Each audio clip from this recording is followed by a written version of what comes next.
Hello?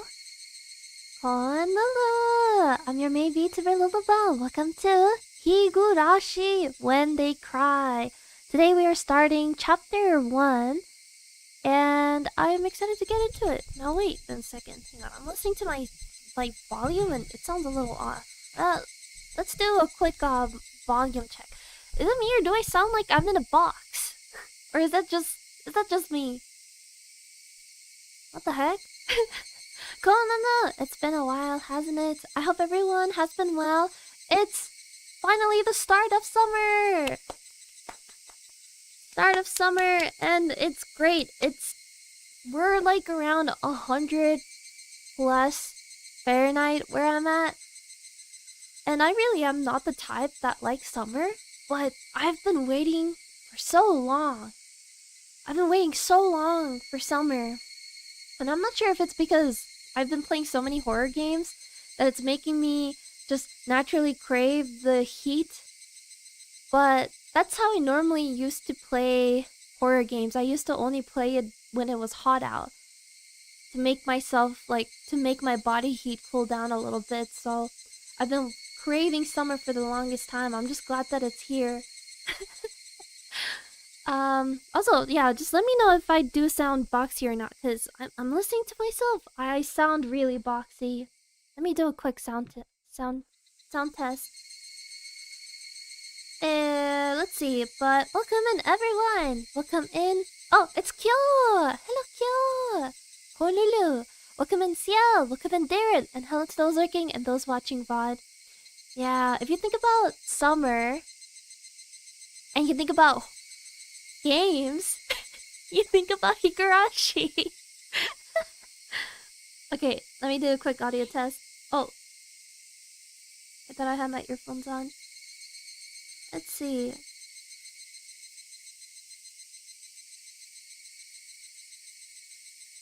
Alright, that sounds good.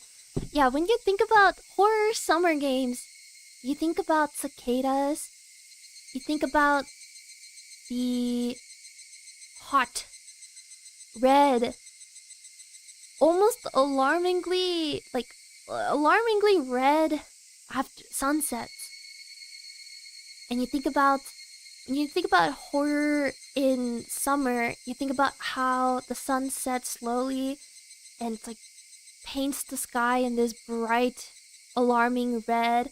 And as you're walking home, you see the shadows stretch on and on ahead of you. And it makes you a little scared for a sec. It makes you scared. Like, I was having such a good time earlier in the day. I can't believe even summer could show us a vision like that. You know, because when we think about summer, we think about like the hot, bright sun. But as the sun sets and the weather gets cooler, it also shows us an unsightly side of summer as well. And I guess Higurashi is also one of those games, so I'm excited to get into it. You would think that it's a slice of life, but it hides more. But what's the word I'm looking for? It has more than it lets on. So let's unfold the mysteries together. So the first chapter that we're gonna get into, it's called Oni Kakushi. Chapter 1 is actually let me double check. I don't want to get anything wrong. Oni Kakushi. Yes. The first chapter is called Oni Kakushi, which means spirited away, but the word that they specifically use is Oni. So normally you say Kami Kakushi, which means spirited away. Kami, God or spirit. Kakushi, away. But here they specifically say Oni Kakushi, and I believe this is a term that 7th expansion, I believe that's the creator of this visual novel, I believe that is a term that he coins.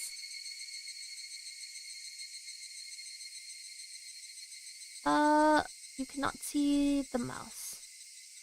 Actually, you can see the mouse now. Yeah. Let's get into it. Oh. Yeah, Onikakushi opening. Welcome to the world of Higurashi When They Cry. The Onikakushi arc will be the opening, inviting you into this world. Don't play it tough. Please just enjoy life in Hinamizawa to the fullest. The difficulty is extremely high, but I hope you will enjoy the reward. I believe there is no actual gameplay though. Maybe the mystery difficulty is really high. So, couple things I wanted to mention. Oh, please do not lament. I will forgive you even if the world will not forgive you. Please do not lament. I will forgive you even if you will not forgive the world. So please tell me, what will it take for you to forgive me?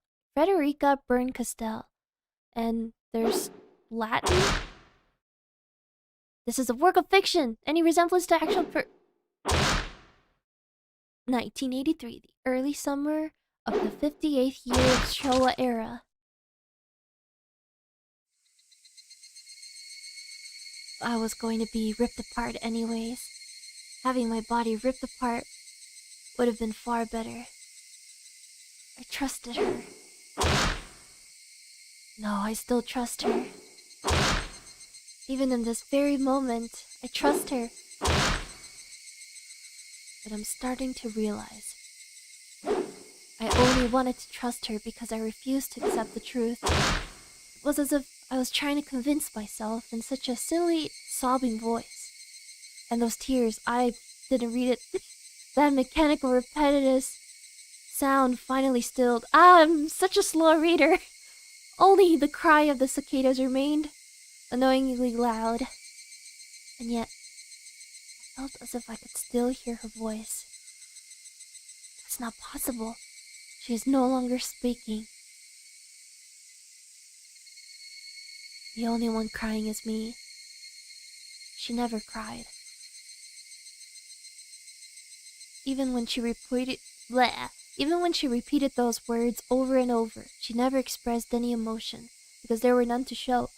She had no tears to shed for me, then I shouldn't need to shed any for her. And why? This pain, my eyes getting moist, why was this happening? I still wanted to believe. I hadn't been split apart. That's enough, right? Inside me, an inner voice whispered gently. My spirit had suffered enough. And countless times, I'd wavered over whether I should just throw the battered thing away. Except, I've stubbornly refused to do that, haven't I? I'd feel better if I just threw it away. Even knowing that, I chose to believe, didn't I? Only I can understand that painful struggle and appreciate it. What are we talking about? Hey, me. I've tried more than enough. I'll acknowledge that much. So, isn't it alright to just take the easy way out?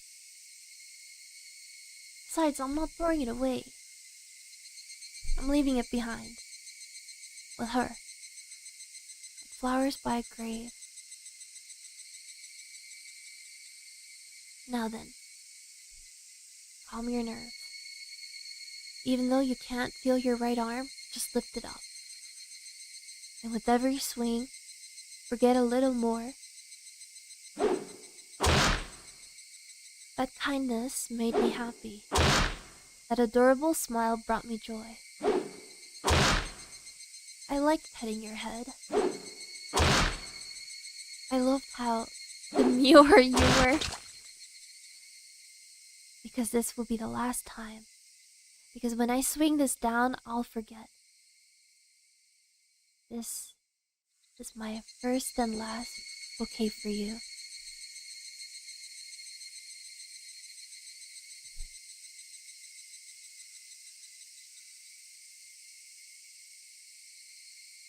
Perhaps I really did love you. Higurashi When They Cry.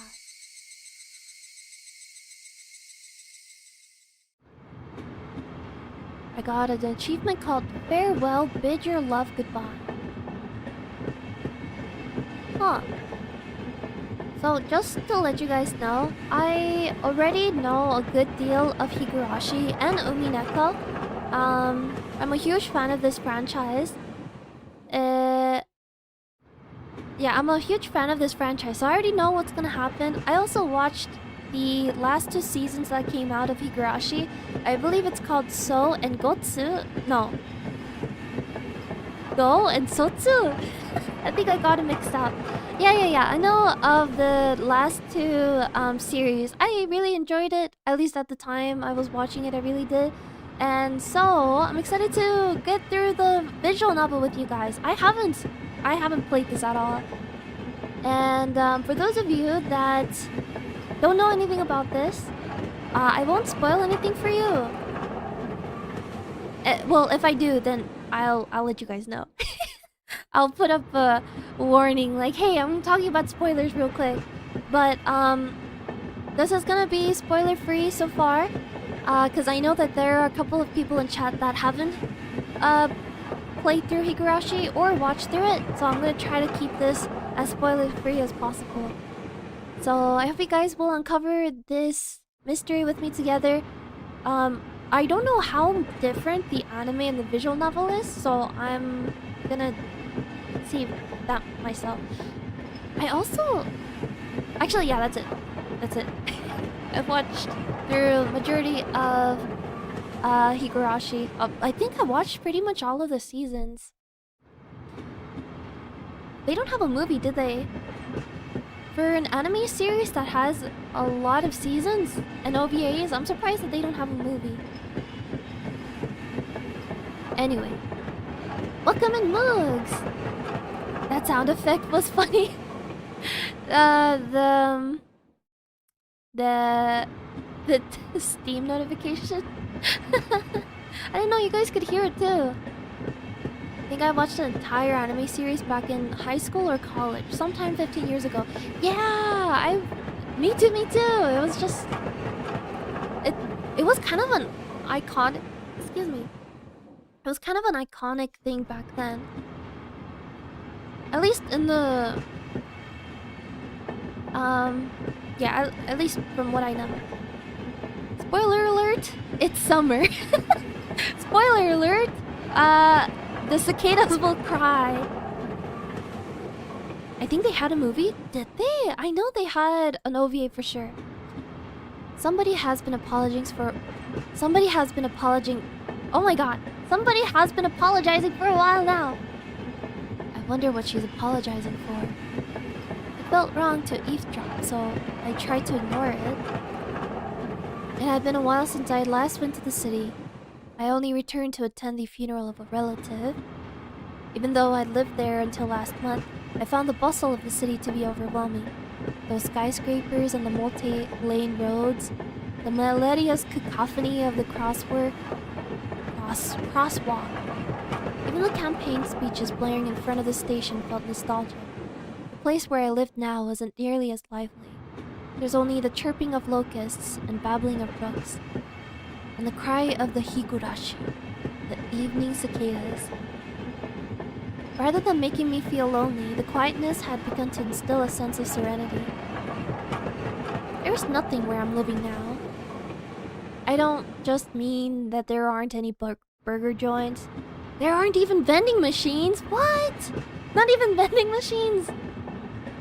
No music stores, no restaurants, and no arcades. Most importantly, there are no arcades. Even an ice cream parlor would be unlikely. The nearest town has some stuff like that, but it's an hour away by bike. If it's an hour away by bike, that must mean that it's like, what, 30 minutes away by car? Come to think of it, it wasn't really a big deal. There were music stores and arcades and ice cream parlors, but it wasn't like I ever hung out at any of them. I had lived in the city for 10 years and never once been to an ice cream parlor. What? Not even during summer? I should have gone at least once. It's only now that I'm starting to regret that a little. Somebody is still apologizing. Who is she apologizing to? She's apologized so much, so just forgive her already. There's no reason anyone should ever need to apologize so much. I started to feel a bit annoyed at whoever was refusing to forgive her. No matter how bad the mistake, there's nothing that can't be forgiven. There's no such thing as an irreparable mistake. You just need to be more careful next time. She's still apologizing even now. Then, has she really done something that can't be fixed? I have no idea what she's done, but if it can't be fixed, then that's all the more reason to forgive her.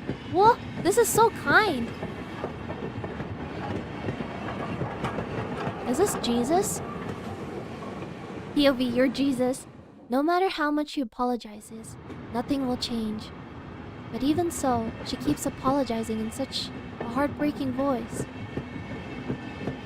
Omae! The one she's apologizing to. Why don't you just go ahead and forgive her? She's apologizing in such a pathetic voice. Heichi, we're almost there. Wake up! I was finally roused from my nap by my father's prodding. Oh, Oto-san.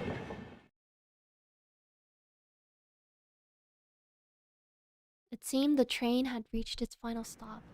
We'd spent hours riding everything from the bullet train to the local routes. It was hard to believe that the landscape beyond the window and the city I was in half a day ago were in the same country. No, that they were even from the same era.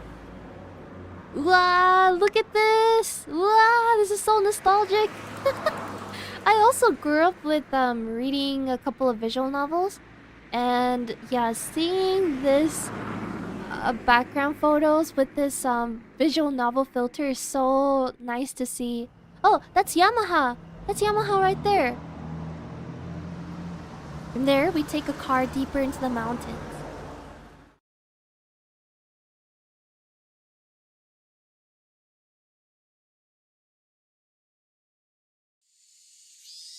Past where the dense forest encroaching on the mountain road suddenly opened up.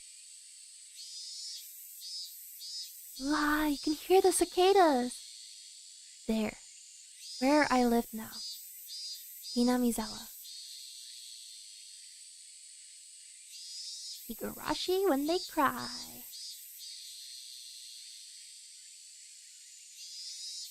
Oh yeah, CL said when they pie. POV, you're a baker.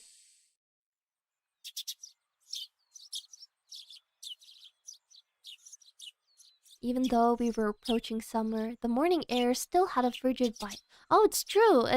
When it's summer, the morning and the night gets really cold. Although in exchange, you could fill your lungs up with crisp, clean air.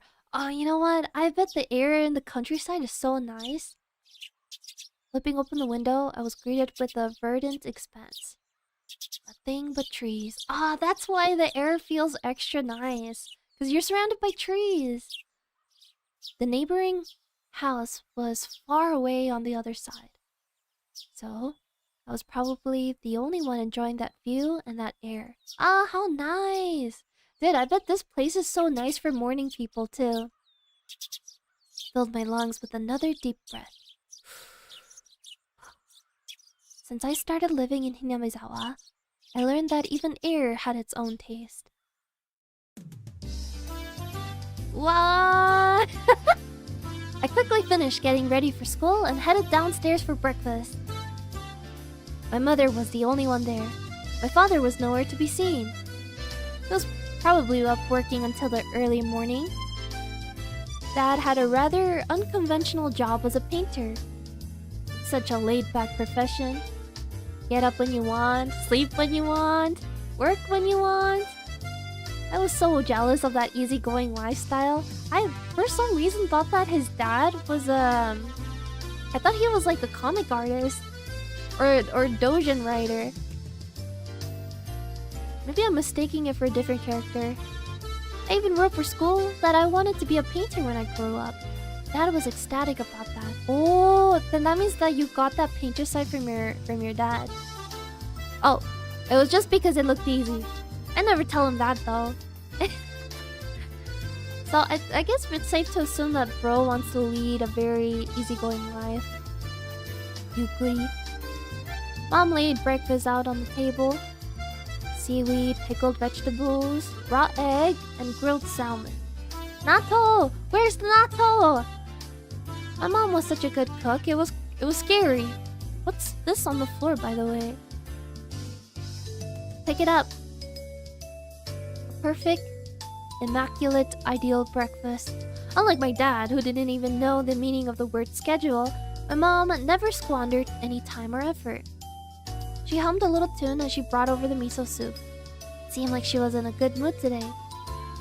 I'm so happy you've been waking up early since we moved here, Keiichi. If I don't wake up early, I won't have time to eat breakfast. I thought I was being cute, responding with a wise crack after being praised for being good. Oh, this guy's a smartass, huh?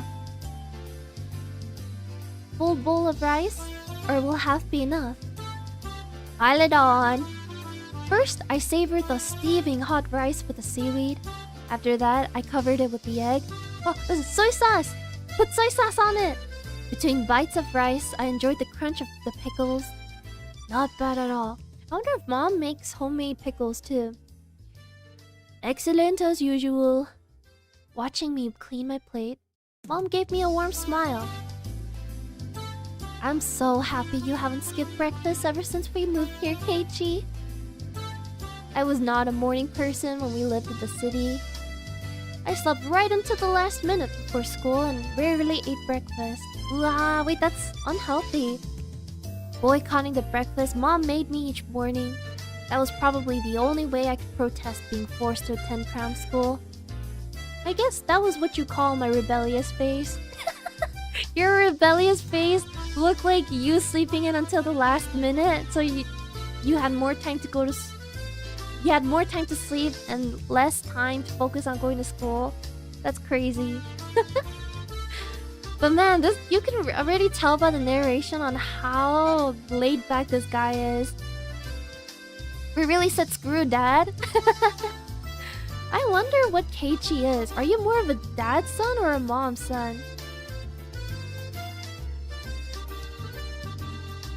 You like dad more? Sorry, you like pops more? Or are you more of a mama person? Or maybe he likes his grandma or grandpa more. Actually, now that I think about it, I feel like I hear more people say that they're more of a grandma person than they are of a grandpa person. Because I will ask, I'll be like, hey, which do you like more? Are you a dad person, mom person, or whatever?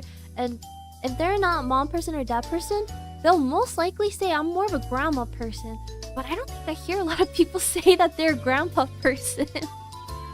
For me personally, my grandpa did nothing but pranks on me. It's kind of hard for me to say, oh yeah, I'm a grandpa person. Because he's such a prankster. My oh my, konmano! What a gem you are playing. Yes! I was telling chat that I've mostly watched the anime, but never the game, so I'm really excited to see the original vision that the 7th guy wrote. Thanks for coming by. Anyway, I wouldn't so much as look at the breakfast she woke up early every day to make. Well, this sentence at least says that he acknowledges and feels grateful for his mom making food. If I could go back in time, I'd slap myself.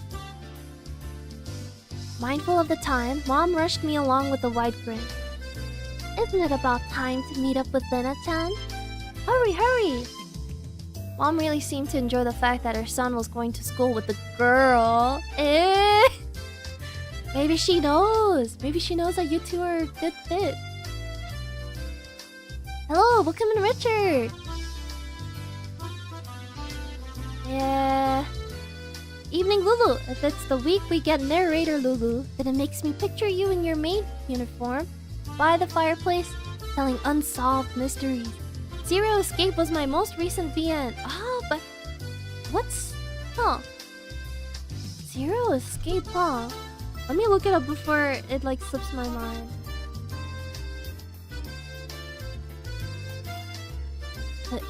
Zero escape. Oh wait, I recognize the 9. Okay.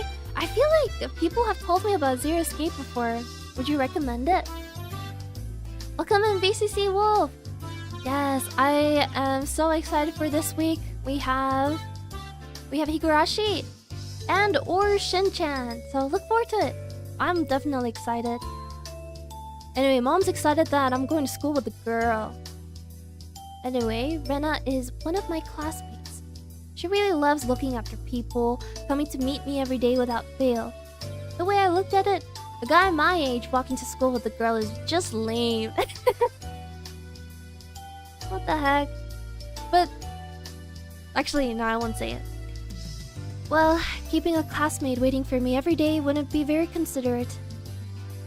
She's more than just a classmate. She's your friend.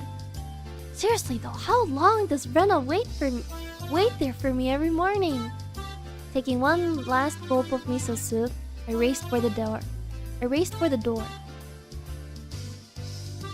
Please thank Rena-chan for the pickles. Is this not the hospital? Is this your home? Your home is huge. Come to think of it, those pickles weren't store-bought, were they? Oh. Homemade pickles are the best. If I'd known that, I would have savored them a bit more. Morning.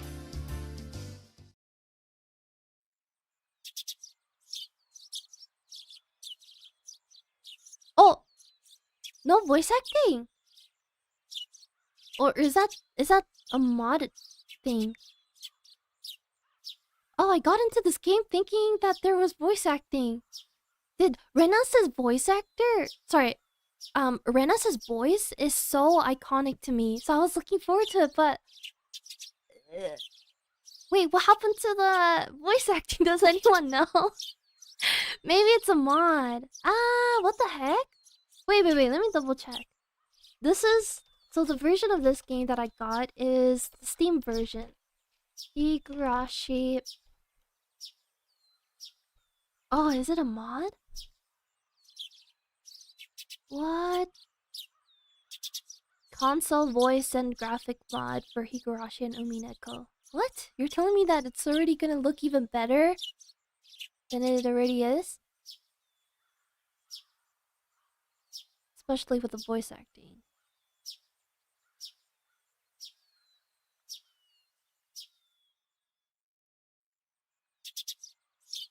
The mod really adds a bit more life to the characters.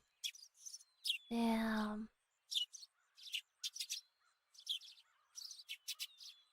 Well, chat. I guess I'll be voicing the characters. Keiichi-kun! Good morning! Her cheerful greeting was as fresh as the morning itself. Oh! You're always so early. You should try sleeping in sometime. If I sleep in, I'll keep you waiting. She's so conscious, and such a good person. If that ever happens, I'll just leave you behind. Keiichi-kun, you're so cold. I wait for you all the time. Actually, if the summer mornings are really cold as he says that it is, that means that she's freezing cold out here, waiting for Keiichi. I feel like we gotta be more considerate, or at least have her like come inside our house so she stays warm or something.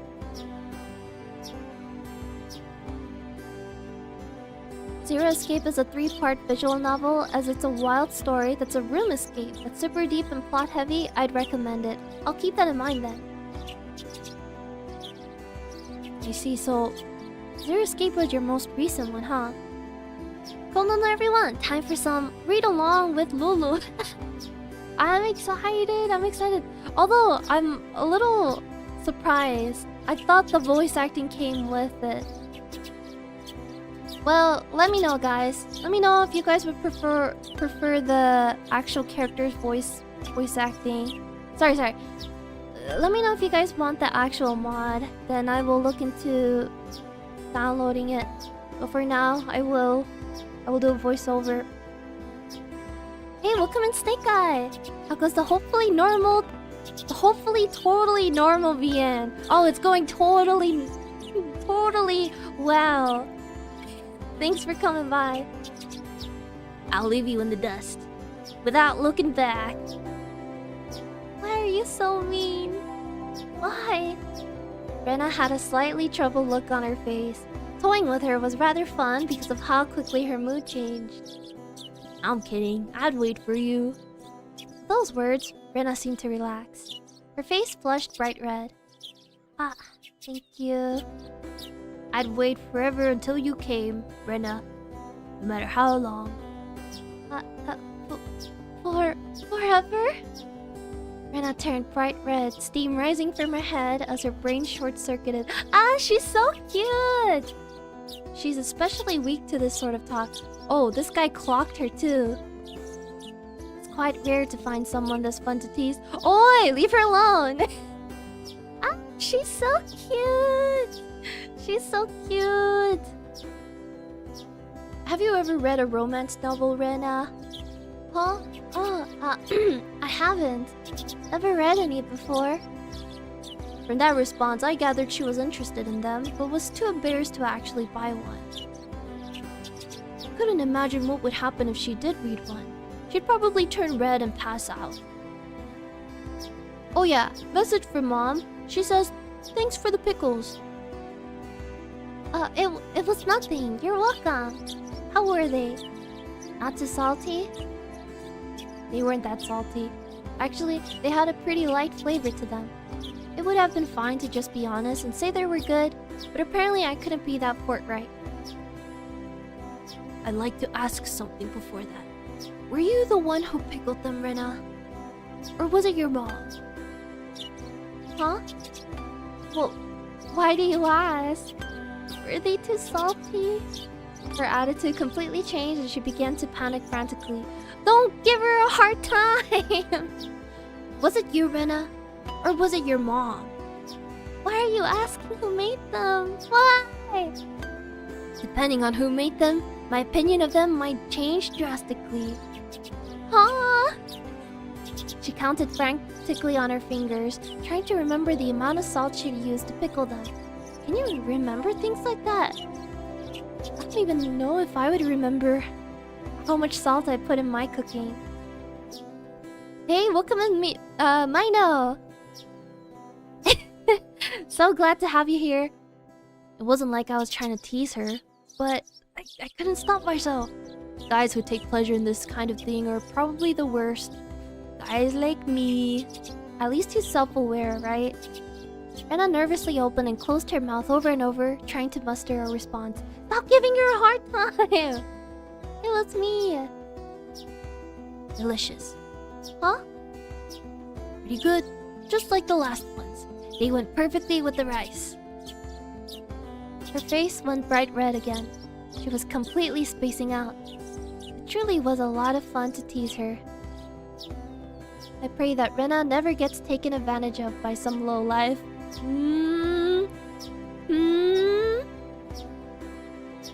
Keep at it, Rena. I'll train you until you handle it like an average person. Or so I decided for myself. This guy stinks. Let's go! If we keep Mion waiting, we'll never hear the end of it. Seeing as she just keeps spacing out otherwise, I called Rena back to reality so we could make our way to school.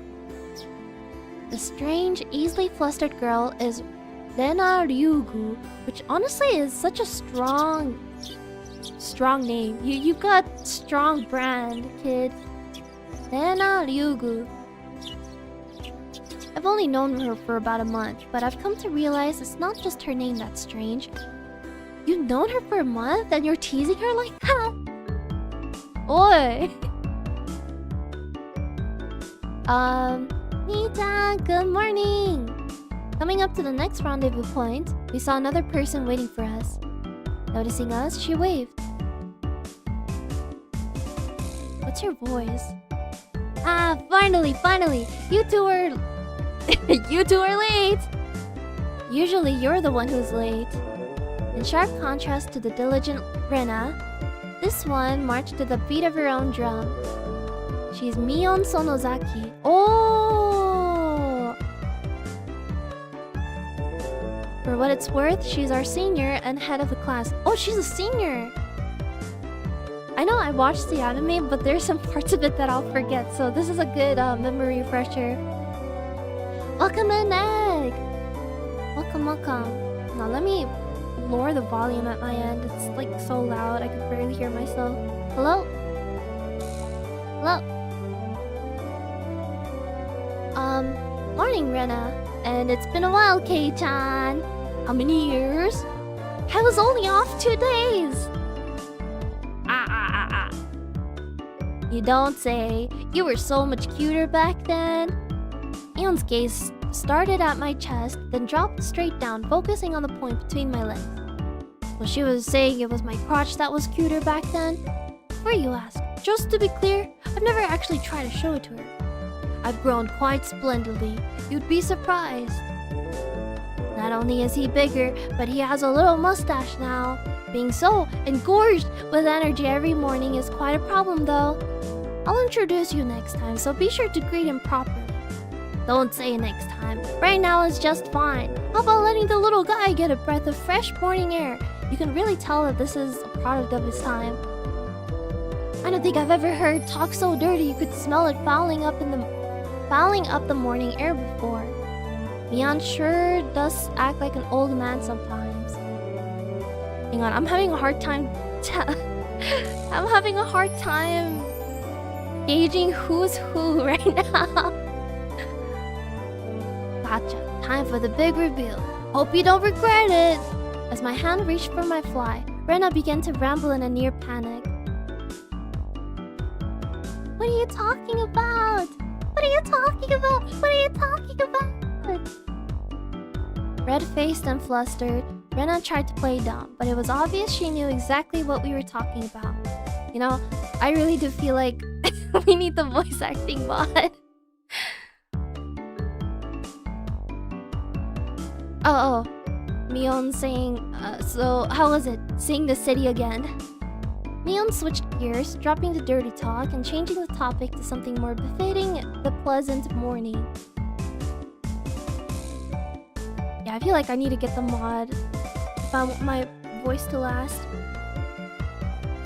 I only went for the funeral. I didn't have much time. So yeah, did you look for it? That thing I asked for? You're not listening at all. I just came back from a funeral. I didn't have time to look around in toy stores. Toy stores and hobby shops are completely different, you know? It's really difficult to get Western stuff around here after all. Is this about games again, Mi-chan? Mion nodded proudly as Rena giggled. Yup, I wanted Kei-chan to bring me back a Westport catalog, you see? Westport was short for Western Imported Games. Using that abbreviation did make it sound pretty geeky. You could just get them to send you one in the mail, can't you? Oh, guess I have to now. I'm going to get another game full of hot action. You think she's the type who would like Resident Evil then? Wait, when was this? 1989 or something? 1989. What games were popular back then? Is this Earthbound era or is this a little bit after? This time I'd like a game that's easy to understand. Mion is a board and card game enthusiast, and I hear she's collected quite a lot of different ones. According to Rena, Mion's room has kind of become a museum for domestic and foreign games. Dude! She's an archivist. That's pretty cool. Kind of like a collector. Ah, welcome in, welcome in! If there's a game you think I'd understand, let me play too. Of course. If Kei-chan is up for it, I should warn you though, we're pretty tough. Just what I want. I play all sorts of games. I don't intend to lose. Oh, so the protagonist is kind of competitive. Whoa. Whoa. Then we'll let you in the group this time, I guess. Wait, who's talking? Bristling with joy from head to toe, Rena looked back and forth between me and Mion. Mion gave an affirmative wink, and her expression perked up even further. I thought boys preferred playing outside more, so I figured you wouldn't want to. Rena laughed happily. From such a friendly conversation, you wouldn't think I had moved here less than a month ago. We should tell Mion that Keiichi was teasing Rena. I bet she's gonna, like, tease him back. I understood that they did all they could to make a transfer student like me feel at home. I'll have to try harder to fit in so they wouldn't feel like they have to try to make me feel welcome. I felt like I acted out a bit more open than I usually am. It should probably be about right for this place. Naruhodo. Hinamizawa was a really small village. Not only was there one school, but there was only one class. That class encompasses all different grades and ages. There are about 30 students at different levels, and they all study at the same class. Dude, I cannot imagine teaching a class with 30 students, all from different ages and grades. That seems so difficult. That means I would probably have to think of the teaching, like, what's the word I'm looking for? Teaching, paper. Well, what's that word? Pamphlet? I'll probably have, teaching materials. I'll have to think of the materials long, like early on. I'm told that long ago, there used to be a bigger school building, and they had actual separate classes. However, it seems something happened that made it become a single class. And now it's stayed that way out of tradition. What happened? I was shocked at first, but humans adapt pretty quickly. I've already gotten quite used to it. The sound of children playing started right from the morning. With such a lively mood, it felt more like a kindergarten than a proper school. Not that that was a bad thing. Mion, who had been walking in front of us up until then, suddenly let me take the lead. Right in front of the classroom door. So I was meant to slide the door open and enter the room first. Heh. Too bad. I wasn't going to fall for that again. To think you'd give up the lead here. You meant for this to be a test of my skills. Mion chuckled with a haughty smirk on her face. This is so like... This is like such a... what is the word I'm looking for? When was this released again? 2002? This is very like 2002 anime like episode. What is it, you guys? Step back, Rena. It's dangerous. She's here. Huh? Then Satoko-chan is. Come and share it. Her name was Satoku Hojo. She was a disrespectful, impudent, bossy kid. The way she talks was annoying, but it would be immature to get worked up over just that. The real problem was this! Quite the obvious trap. A blackboard eraser wedged in the door. It's too obvious! Satoko! A haughty laugh came from beyond the door. Is this Satoko? Or is this Mion? Excellent, Kei-chan! I guess that means you win this round. No, this is Satoko we're talking about. Oh, so it was Mion. I doubt this is it. After falling for such intricate... Blah, blah, blah. Guys, this is a tongue twister. After falling for such an intricate blah, blah. After falling for such intricate traps since the day I transferred, I no longer let my guard down. Satoko liked to combine a variety of traps. Traps that were simply there to bait you into the main one. Traps that relentlessly kept coming at you like a sadistic... Like what? The list goes on. As well as being clever, they almost never miss fire. When you least expect it, she strikes! No escape, no time to relax. By the looks of it, this eraser's normal. No rocks or anything in it. I took a pretty heavy hit from a blackboard eraser loaded with rocks on my first day. On your first day is crazy. So then, why don't you just open the door and let it drop? That's what it is. That's what Satoko was after, making me focus my attention upward. So as I lifted my hand to the door, there were thumbtacks stuck to the sliding door handle with tape. A frightening trap. A potent and terrifying trap, concealed by using the blackboard eraser. An impressive combination, Satoko! By the way, we've been out here in front of this classroom door for 5 minutes. But in the end, nothing more than a trivial machinations. Machinations, is that how you pronounce this? Of a child. Assured of my victory, I threw the door open and stepped into the room. I felt something strange at my ankle. Oh no! It was similar to the sensation of a jump rope catching on my leg. By the time I realized she had me... 1 second.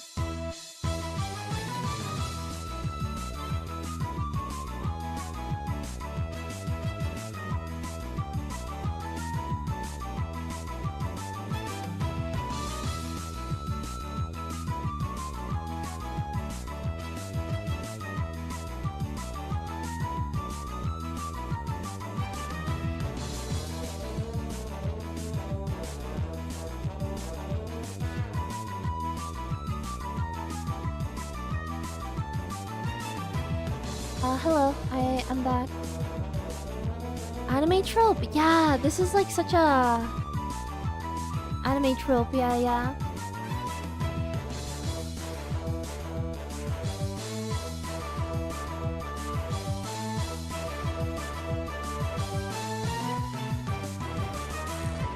What's going on? By the time I realized she had me, hook, line, and sinker, it was already too late. I began to fall in an almost picturesque manner. Hey-chan, watch out! Instinctively reacting to Mion's shrill warning, I twisted my body in midair before I landed on the floor. What? You twisted your body mid-air? Inkstone filled to the brim was placed right where I would have landed. I shuddered, imagining the situation had I landed square on it. This feels like... with reflexes as fast as Keiichi, I feel like you would do good as like a ninja or something. My, what do we have here? A fair morning to you, Keiichi-san. Aren't we a lively one this morning? Still sprawled in an awkward position, I was greeted by a mocking voice.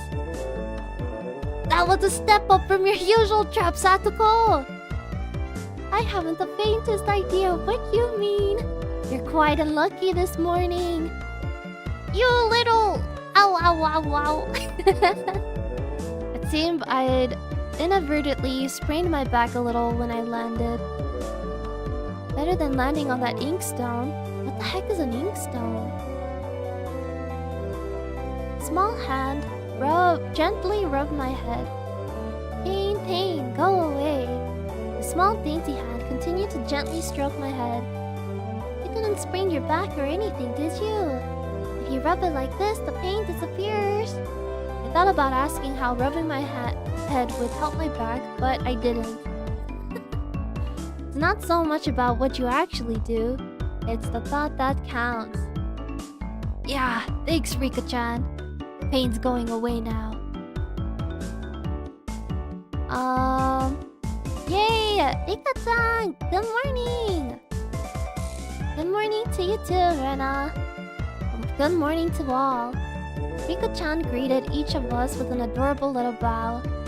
It was infectious. Rena, Mion, and I all bowed back. You're such a good kid, Rika-chan. Oh, so much better than Satoko! I glared over in her direction. Satoko was whistling, while rather deliberately trying to avoid eye contact. I am the very model of a good girl. A good girl wouldn't set those nasty traps. Nothing but lies and slander! Exactly what proof? Blah! I picked up Satoko by the back of her collar. She looked like a misbehaved cat when I do this. But a cat wouldn't be setting traps. She's much harder to deal with. It's true, if we're talking about different animals, it would be a fox that plays tricks, right? I'm sorry. Try saying that. If you won't say it... I cocked my index finger on my thumb, letting it tremble as I brought it closer to Satoko's forehead. Dude. I'm against violence. You don't even have any proof. Just so you know, my forehead flick really hurts. I can split plywood right in half. That's scary. Stop! Get away from me, you bees! Don't say that in a way people will misunderstand. A small hand tugged on the back of my shirt. That's scary, though. Forehead flicks. Do people do that nowadays? I know that there was a forehead flick meme on Twitter for a while. She's been lonely since you were gone for 2 days. Rika-chan really is just so... How could I do anything more after being told that? I gently released my grip on Satoko, who at this point was on the verge of tears. She still had her eyes clamped shut as she braced herself for the forehead flick. Wah! Dude, you made her cry. It doesn't bother me. Wah! You mustn't cry, Satoko.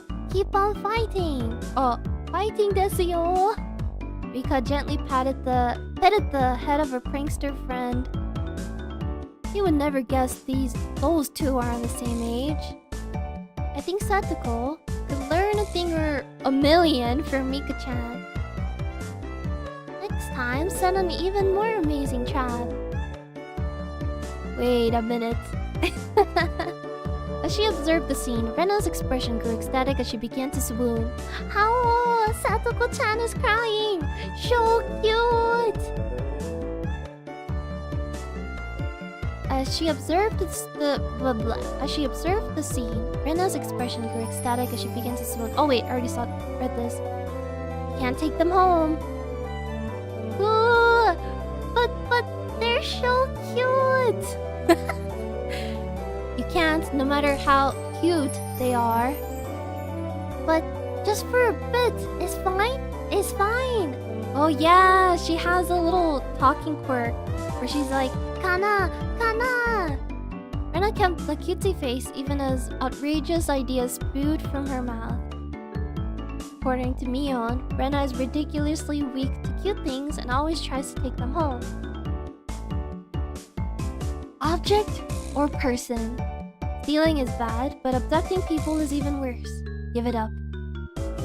Then I can just look. Just looking. That should be fine, right? Right? Rena swooned over Satoko's crying form. If a girl ever goes missing in Hinamizawa, I'll be forced to turn Rena in to the authorities. Forgive me, Rena. I'll be sure to bring you care packages when they put you away. The teacher's coming. Quickly, clean everything up. Satoko, that inkstone is yours, right? Just from Mion's single statement, the entire mood of the room shifted back to normal. The inkstone was bad, but the thumbstacks stuck to the door handle were an even bigger problem. It would be bad if the teacher somehow got involved in their pranks, yeah? I pulled the tape off carefully, making sure not to skewer myself. It would be funny if after all of that effort he did end up falling for the trap near the end. Even though Satsuko was the one who set it up, everyone had to pick up after her. By the time the teacher entered the room, the bedlam from before had been neatly tidied up. You made it in time! Rise! Attention! Mion gave out the morning commands. Oh, so she's the classroom rep. It's difficult being the teacher for all these different grades in one classroom. She has to teach something different to each one. But naturally, she ends up spending all her time with the younger kids. Rena and Mion, being in the highest grade in the class, end up mostly doing self-study. They even end up helping teach the younger kids, so it seems like they never get to their own studies. Excuse me. They're actually way behind where my studies have progressed to. As a result, I'm pretty much taking over for the teacher and helping Rena and Mion with their studies. Oh. You're a pretty good teacher, Keiichi-kun. Easy to understand. Rena took a breather after finishing highlighting an important section. Teaching is making me lose confidence. It makes me aware of how shallow my understanding of the subject is. Oh, but teaching is the best way to learn more about the subject. They said that to teach someone something, you need to understand it backwards and forwards. Ah, there you go. So while you're teaching us, you're getting in your own practice. In contrast, this person over here is quite... How do you pronounce this? Lax? Does this mean that it's lax? About things. For one, isn't she supposed to be in a higher grade than me? What grade are you guys in? Are you guys high schoolers? Look, Mion, this is for your own good. If you don't take this seriously, there'll be trouble later on. With these marks... It's not like I'm aiming to go to a prestigious school. I'll be fine as long as I pick up what I need to know for the entrance exams a little at a time. Her staunch defiance was really something else. This was a different type of relax than somebody who already knew what was going to be on the entrance exams.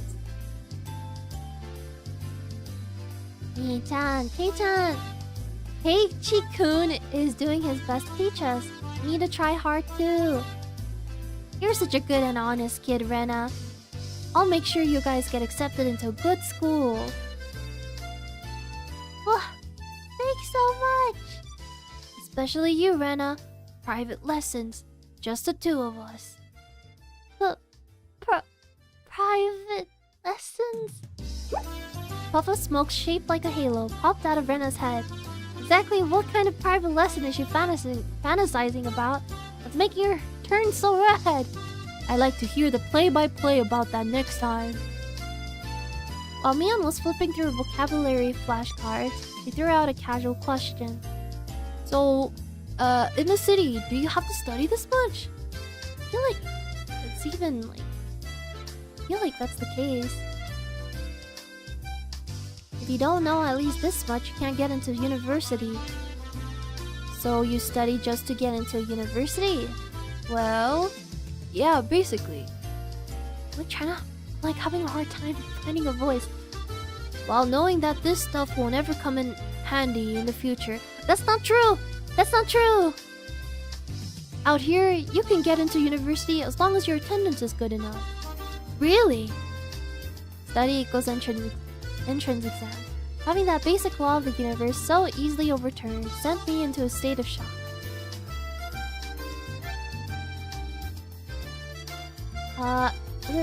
That is right. There aren't really enough people around here to warrant weeding them out with an exam. If anyone can get into university, then there's no need to be uptight about all this stuff, right? Well, that's true, but you should at least know stuff that's common knowledge.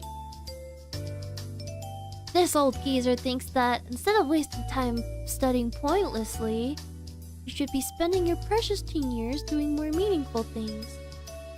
It was too profound of a statement to simply laugh off, but since it was Mion, it probably... Oh, whoops! Oh no! I accidentally clicked too early. In place of a chime, the sound of the principal waving a handbell drifted through the classroom. Hey-chan, we're done! We're done! It's our wonderful lunchtime! In a complete 180 from her unmotivated state, Mion gave the commands that signaled the end of a... Oh, whoops. Keiichi-kun, let's have lunch! I might have been making a very troubled face. Rena smiled brightly at me. Alright, let's eat. Obento, obento. There seemed to be different cliques, even within the class. Most of them were divided up by gender and age, but our group was different. Our ages were different, and we had both boys and girls, but we weren't reserved around each other. This level of openness makes a transfer student like me pretty happy. Rena and Mion pushed their desks together so they were facing each other. At the same time, Satoko and Nika-chan were slowly lugging their desks over as well. Oh, we're eating with Rika and Satoko. Keiichi-kun, hurry, hurry! Rena waved her chopsticks in an unrefined manner, trying to hurry me along. Unless everyone was together, they wouldn't even open their lunch boxes. That's nice. Keiichi-san's lunchbox is most assuredly filled with nothing but bread crusts, like some sort of destined... What? You know such big words. Why don't you just show it to us? Come now. Even though Satoko was hurling insults at me, she still wouldn't open the lid to her lunchbox until I was there. I pulled out my lunchbox swiftly and dragged my chair over to join the circle. What little Satoko does not realize is that his mom makes him the bentos. Apparently she's a good cook. Hey, sorry to keep you waiting. Well then, Representative Me, please give the signals to start. Tomodachi life reference. At first, this was kinda embarrassing, but I got used to it pretty fast. At this point, I probably wouldn't even open my own lunchbox if someone else was too slow. Our ages and genders may have all been different, but we were all friends. Itadakimasu! The sound of our little 5-part chorus echoed beautifully throughout the classroom. Wow, youth! Really though, I've gotten pretty used to this group made up of all girls. Oh right, he's the only guy! Of course, there are other boys in the class, but they were a lot younger, so they were scared to approach me. That's to be expected. Younger boys just see older boys as scary. Compared that to girls, well, at least these girls aren't picky. Is that true? Younger boys find older boys scary? We put all the side dishes in the middle where everybody was free to pick at them. I thought girls would mind sharing a meal with the guy, so I was a bit flustered joining in. However, Mia noticed that and teased me quite a bit. As a fruit of my efforts, I can now reach over and take sides from anybody's lunch. What the heck? My! Isn't Sir Keiichi's lunch extravagant today? My, isn't Madame Satoko's lunch extravagant as well? The stewed stuff has a nice look to it, rather trendy. Buying into the fight that Satoko was starting, our chopsticks locked in a cross-counter, stabbing into each other's lunch. My, how delicious! Oh, this taro is good. The stewed stuff is good too. Even cold. After seeing my happy face, Rika-chan's expression broke into a little smile. I saved some from dinner last night. By the way, Satoko and Rika-chan's lunches are always the same. It seems that Rika-chan makes it for both of them every day. Rika-chan made this too. These taste like mom's home cooking. I was honestly impressed. The carrot rosettes weren't from a mold. They were done by hand with a knife. Okay, I tried doing this like long ago. They're so hard to do. That's not easy to do. Yeah, exactly. Skedaddle, try not to cry or something. Namba Lulu! We'll try to... Oh, thank you so much for coming by, Kyo! I hope you have a good rest of your day. I guess Rika-chan's just good at this sort of thing. She's really good at sewing, laundry, and stuff like that. Amazing, right? Amazing! Rika is quite exceptional in many ways. Oh! Oh! That's nothing for you to boast about. What? Rena's actually better at cooking than I am. Oh, well, you know... Star. It seemed that the topic of conversation switched to Rena when she wasn't expecting it, making her blush and trip over her words. Rena's lunch really was the star of the table. Not only did it look good, it tasted good. Everyone else pulled from Rena's lunchbox constantly. Everyone liked this one so much before, so I made a lot this time. It's good, I hope. I hope? It's got high marks for me. Ah, Mion, you're taking too much. Knocking Mion's chopsticks aside, I reached out trying to secure my own portion. Satsuko and Rika-chan reached over at the same time and a struggle ensued. Everyone shoveled in mouthful after mouthful while praising it, and Rena's lunchbox was soon empty.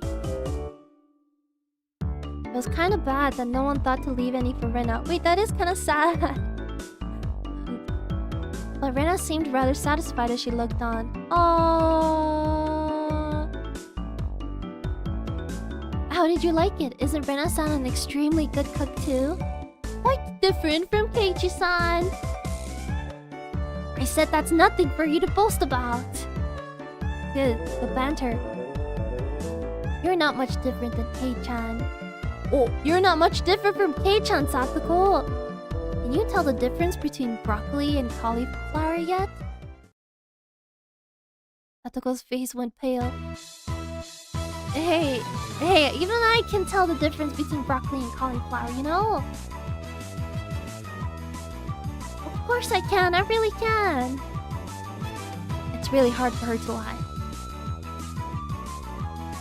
Ichi-kun, both taste good when they're boiled and topped with mayo, right? You shouldn't be picking on her. Me-chan too! Rena hurriedly tried to follow up, but Mion laughed haughtily as she drew closer to Satoko. Well, just pretend it's a little home ec lesson. Now then, Satoko, what's this? You know, now that I think about it, Mion, you do kind of look like a broccoli. Mion lifted up her chopstick. Between them was a piece of green stuff wrapped in bacon. But that's a spark of... Mion made eye contact with me, and within 0.3 seconds, I had Rika-chan's mouth covered. Holding a piece of bacon-wrapped asparagus and giving her two choices. She's pretty terrible.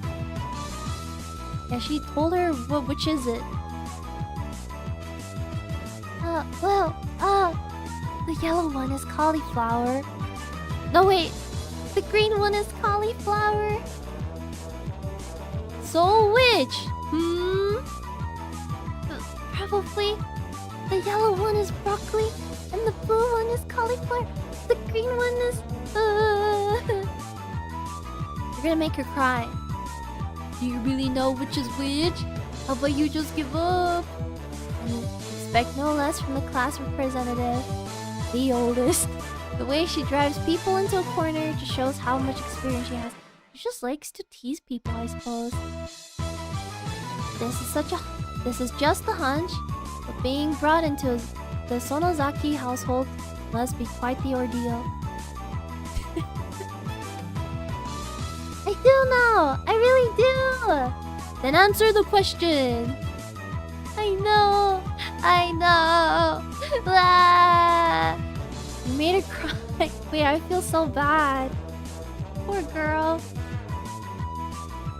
finally broke down and started crying. When she acts like this, she actually starts to seem her age. That's so heartbreaking. How cute! Rena entered a state of euphoria as Satoko bawled her eyes out. Rena was in a state of bliss as she rubbed her cheek against Satoko's head and smothered her. Dude! Comfort her! A very content face. One that wouldn't care if the world ended right then. It was that kind of smile. This really makes me want to read more visual novels now. Rena! Mimi is picking on me. You call her Mimi? Ah, cute! It's okay. Rena One-chan will take care of all the bad people who tease my little sister. Holy shit. It was like a flash of lightning. What was that just now? Both of Rena's fists shot out at supersonic speed, striking Mion and me squarely in our faces. Before we knew it, Mion and I were sprawled spread eagle on the floor, staring up at the ceiling with matching welts on our faces.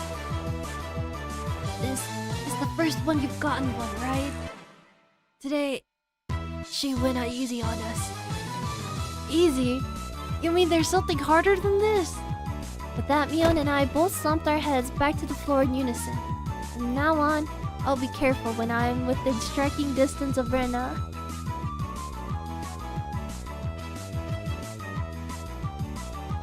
See, Satoko-chan! I took care of them! Cute! I wanna take you home! Making sure Rena couldn't see it, Satoko stuck her tongue out at us.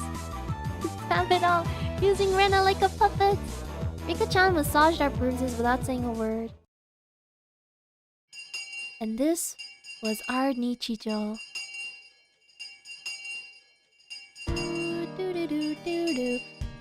No matter what the day had held, the last school bell always came too soon.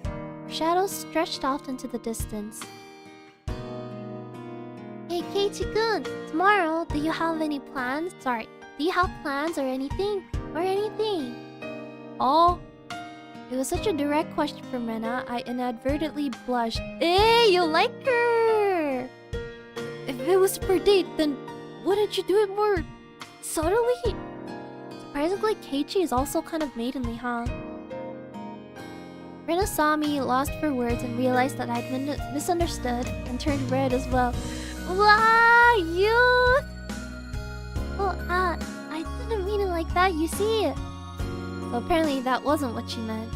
But since it's always fun when Rena's in a panic, I went along with it a little. Oh, really? So, it wasn't meant that way? Huh?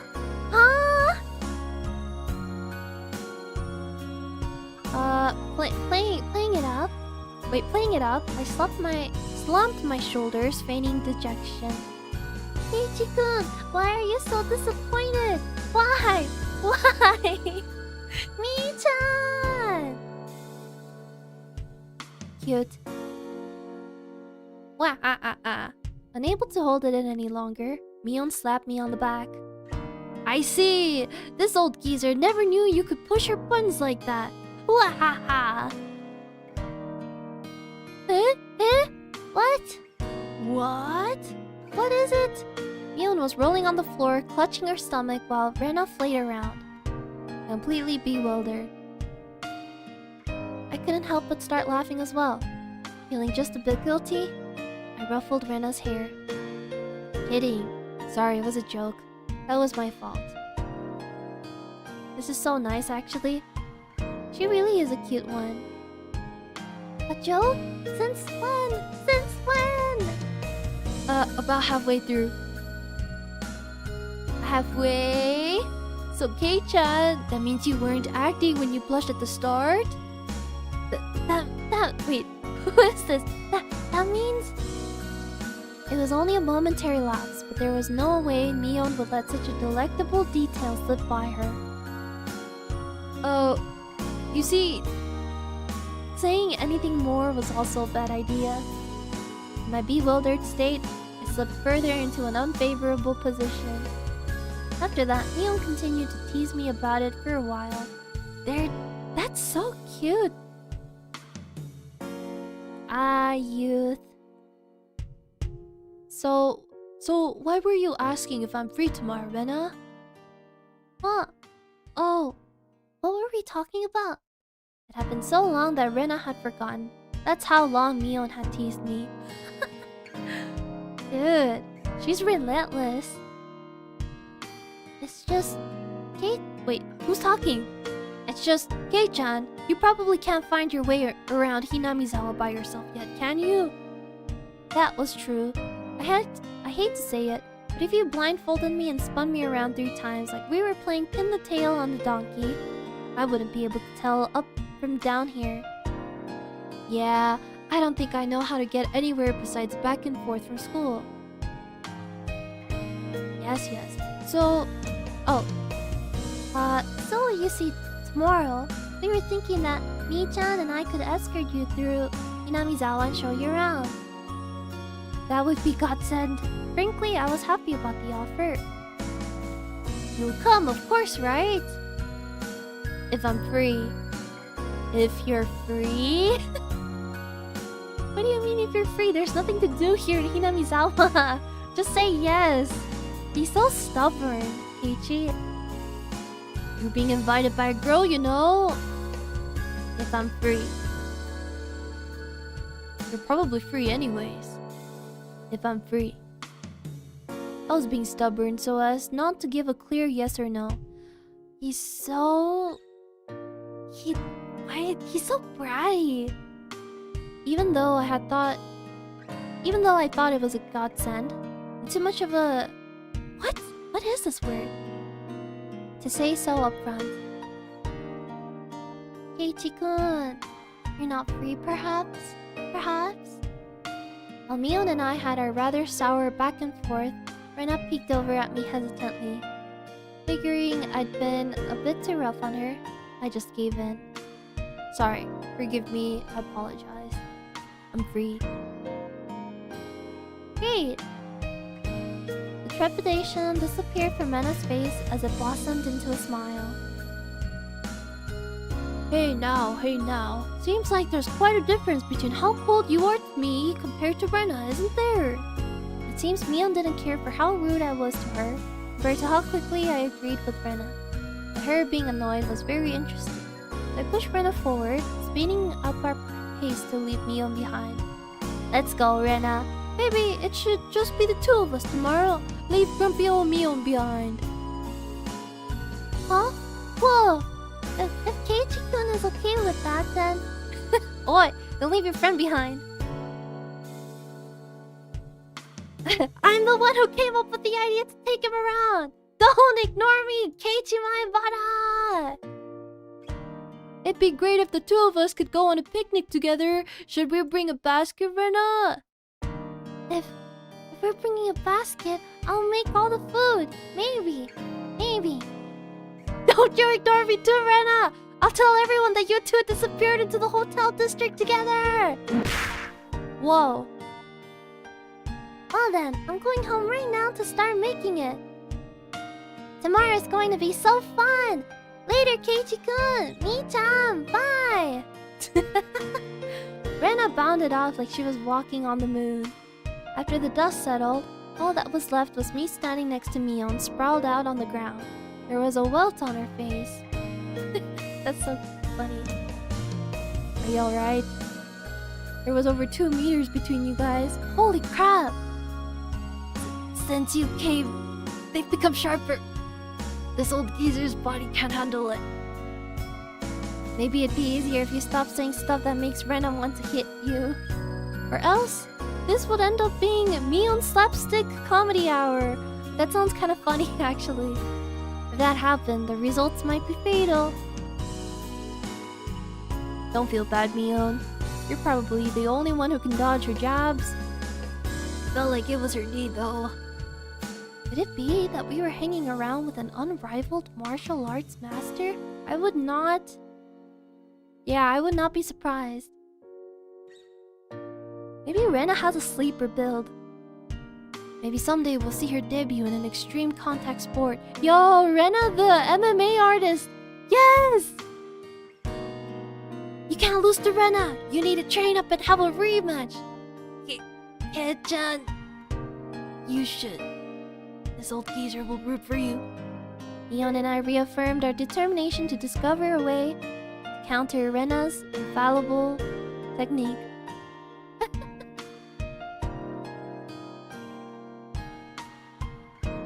Cute. So the school day ends.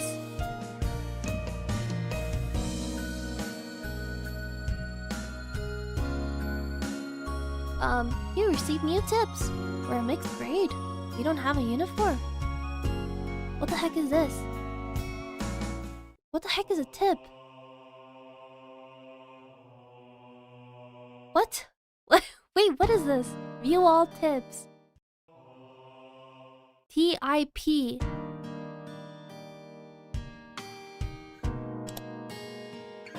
How are we feel? How are we feel? How are we feeling so far? I feel pretty good. There were bits and pieces that I don't remember, but it's nice. I feel like I'm watching this for the first time too. I took it a little wow. I took it a little too easy on the morning of my day off. I was totally late. Oh my god. You were late? Today was the day Rena and Mion were going to show me around Hinamizawa. Oh, cute! Yes! This is so iconic! Rena and Mion were already waiting at the meeting place. Kei-chan, you're late! Sorry! The show I was watching last night was really interesting. Blame that! Oh, so that's your excuse for being late and keeping two girls waiting? Unforgivable. Kei-chan, you just got here yourself. Last night's episode of A Day in the Life of was interesting, wasn't it? The way she switched up. She was just as guilty as me. Rena was carrying a pretty heavy-looking handbag. What is that? Mion answered my unspoken question with a wink. That's right. Rena really did make a picnic. Hey John, after you left, Rena pulled out all the stops. It's not like I forced her to do it. It was nothing, so don't worry about it. It's been like this since last night, you know. Can you take responsibility for this? Alright. I am a man after all. I'll take responsibility. But... Responsibility? For what? As we both turned slowly to look at Rena, our gazes drifted downwards to the massive handbag she was wearing. It didn't seem logically feasible that it would be entirely filled with lunchboxes. Except, this was Rena we were talking about here. About 2 kilos, I guess? About 2 kilos, I guess. When Rena was picking it up, I could see she was struggling a bit. I say 5. You're exaggerating. Keiichi-kun is a boy after all. I thought he could probably eat a lot, so I made a lot, okay? Let's get going! Heave-ho! Just from the way she was lifting it up, I couldn't believe the only things in there were lunch boxes. Correction, I say 5 kilos too. I'll help out, but all of it needs to be eaten. I won't forgive you if you make Rena sad, okay? Got it? The only thing I could do at that moment was exercise a bit to make myself hungrier. I do that too. When I can't go to sleep, I do a little bit of exercise to tire myself out. Oh, and also take a bath. That usually tires me out. It also makes me hungry too, so then I eat something before I go to sleep, and that's not usually a good thing. Digestion reasons and whatnot. This makes me feel kind of cozy, like I just sat down for a story around the campfire. Are you immersed? I'm pretty immersed too. Having finished with the pleasantries, we began our leisurely stroll. A carefree walk, bathed in the gentle morning light.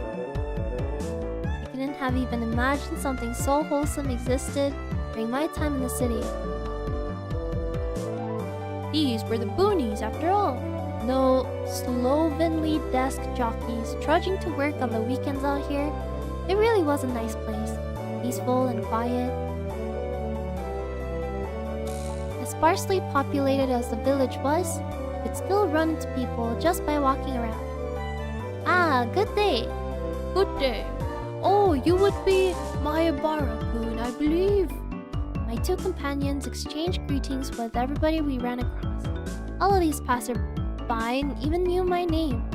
That's the thing with small towns. Everyone knows each other. Everyone knows everything. There really is no secrets in small towns. When did I become this famous? Past 3 people, and when all 3 of them knew me, I started to feel a bit paranoid. It's a bit sad to say. Everyone knows everyone here since there are so few people here in Hinamizawa.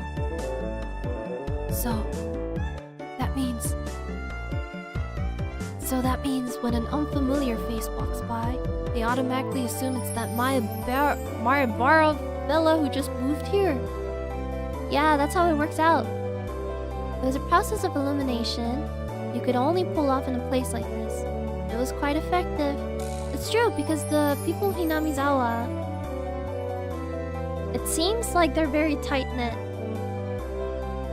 From now on, I better make sure to maintain a good reputation. The day I'm discovered accidentally gawking at a dirty magazine in the bookstore, I can expect all the villagers labeling me as a lech by the next day. Hinamizawa is not to be trifled with. That's not the end of this nightmare. Of course, I know them. The first person we met was Old Man Takezo from the Makino bike shop. His hobbies are bonsai and playing the flute. Next, we met the grocer's second son, Daisuke-kun.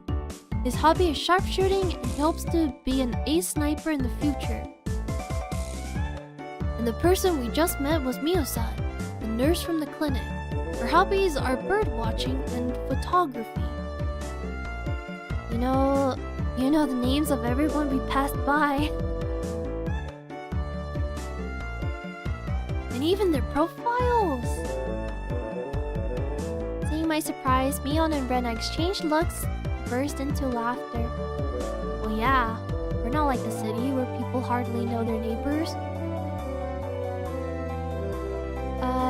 Then let's try it. Let's try it out. You there, who am I? You're Keiichi Maebara. You say some mean things, but you're actually a kind, shy person. It's been 3 weeks since you transferred here. Your hobby is taking afternoon naps. Lately, you switched over to wearing boxers. Didn't you? That's enough, that's enough. Boxers? Enough of that! Apparently, there is absolutely nothing you can keep hidden here. Hinamizawaza was not a place to be trifled with. Is that written on purpose? Waza? Waza no? This feels more like you guys are showing me off rather than showing me around. That's right. Oh, she admitted it. We're parading around like this after all. Don't you all think so too? That Kei-chan is fitting right here. Right in here in Hinamizawa. The population in Hinamizawa is shrinking, so the villagers welcome anybody who's new here. Thought about brushing it off with something to the effect of, "You're kidding me," but I held back. Had I ever greeted someone who just moved into the city like this before? Thinking about that made me believe what they said wasn't a joke at all. We passed another person. Of course, we were called out to again the same way. Oh my, good day. It's wonderful seeing you getting along. This lady here is Fujishima-san. Good day. Oh my, Maebara-kun, how wonderful for you having a lovely girl on each arm. Oh, how are you? Getting used to life here? Instead of regurgitating a prepared response like I would have in the city, I responded with an emphatic nod. The old woman chuckled, voicing her appreciation for how energetic I was. I mean, they probably kind of like that. With an enthusiastic nod. Good! As I looked back over to Rena and Mion, they gave me a wink. So now then, about time to have lunch, maybe. Rena's brilliant smile signaled the approach of an event that both Mion and I were trying to forget. We both looked at each other. I'm a man. I'll do what I can. but it's just too much. It's fine, Kei-chan. Leave it to this old man. Mio never seemed as reliable as she does right now. I'd expect no less from the class representative. Oh, right, that's what they're called. Class rep. Rena, if we're going to eat, we might as well go somewhere with a good view. Wow, yes! Good idea, I agree. Rena nodded her head happily in response to Mion's proposal. This is nice. Cresting the top of a stone stairway, a shrine drawn straight out of my imagination appeared before us. It had worn down a bit through the years, but the fallen leaves had been swept up, giving it a tidy feeling. This here is the Furude Shrine. It's probably the place with the best view around. This place, be sure to remember it. The Furude Shrine. On our next break, a festival will be held here. Isn't it a bit too early in the season for the festival? The Watanagashi isn't a summer festival. Long ago, it used to be a celebration of the end of winter. I was embarrassed for assuming that festivals had to be held in the summer. Well, that's when it's commonly held, no? Now then, spread out the lunch boxes and there. Various colored lunch boxes are placed one after the other on top of the plastic sheet. It sure did smell delicious. It was Rena's home cooking. You know what? I feel like I could kind of smell it too. There's always like a nice smell to bentos. It was Rena's home cooking. It went without saying that it would be delicious. But is it even possible to finish all this? Hey, Mion. It'll take more than just a good view to get this all down, you know? Yeah, but if a cute girl made it for you, you gotta finish it. No complaints. Good afternoon. It was Rika-chan and Satoko. Why are they here?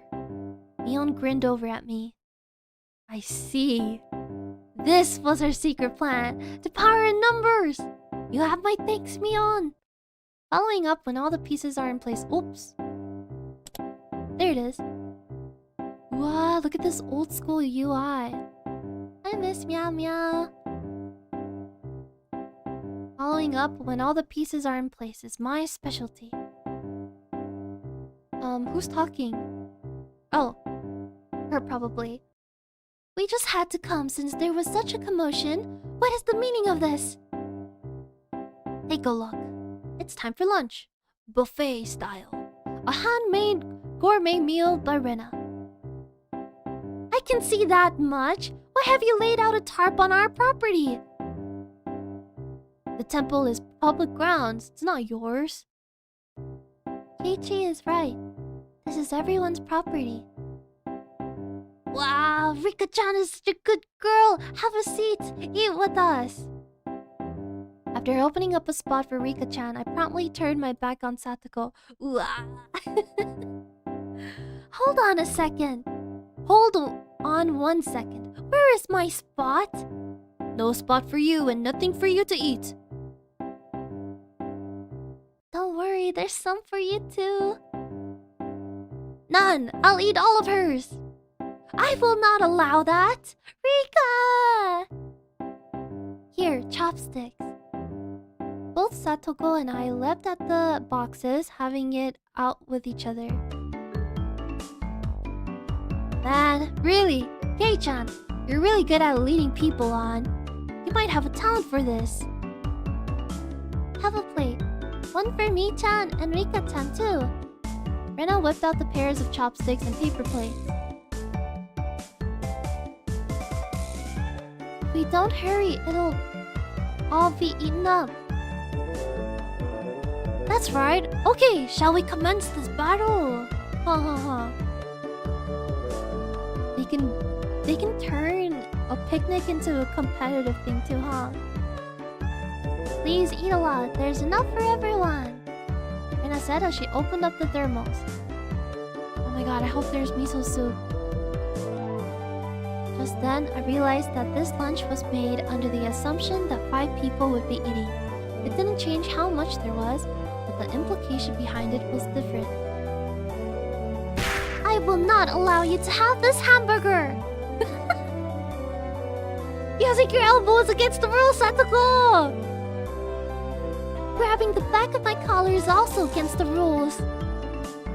It was a tough battle. Blocking with her full momentum and an elbow in the opening moves, Satoko appeared to have the upper hand. But the difference in her proficiency with chopsticks proved to be fatal and gave me the upper hand. The last meatball! Satoko Hojo has been bested! Nom! Wow, nom! Satoko and I amiably began choking at the same time, falling backwards and spasming. Oh! Rika-chan patted me on the head to clear it, even though it was actually stuck in my throat. Saying that made Rena blush and breathe heavily in excitement. It was almost like flowers were floating all around her. Mion advised Rena to refrain from saying anything that could get her locked up. This is how our meals usually go. I'd do anything in my power, just so things could stay like this. And you'd do anything in your power to never admit it too. The intense battle calmed, and finally everyone reached a point where they could begin talking. Receiving tea from the thermos, I let out a sigh. Do you wonder why there are so few words in Japanese to praise how something tastes? Isn't it because the idea of togetherness during a meal didn't begin until the modern era?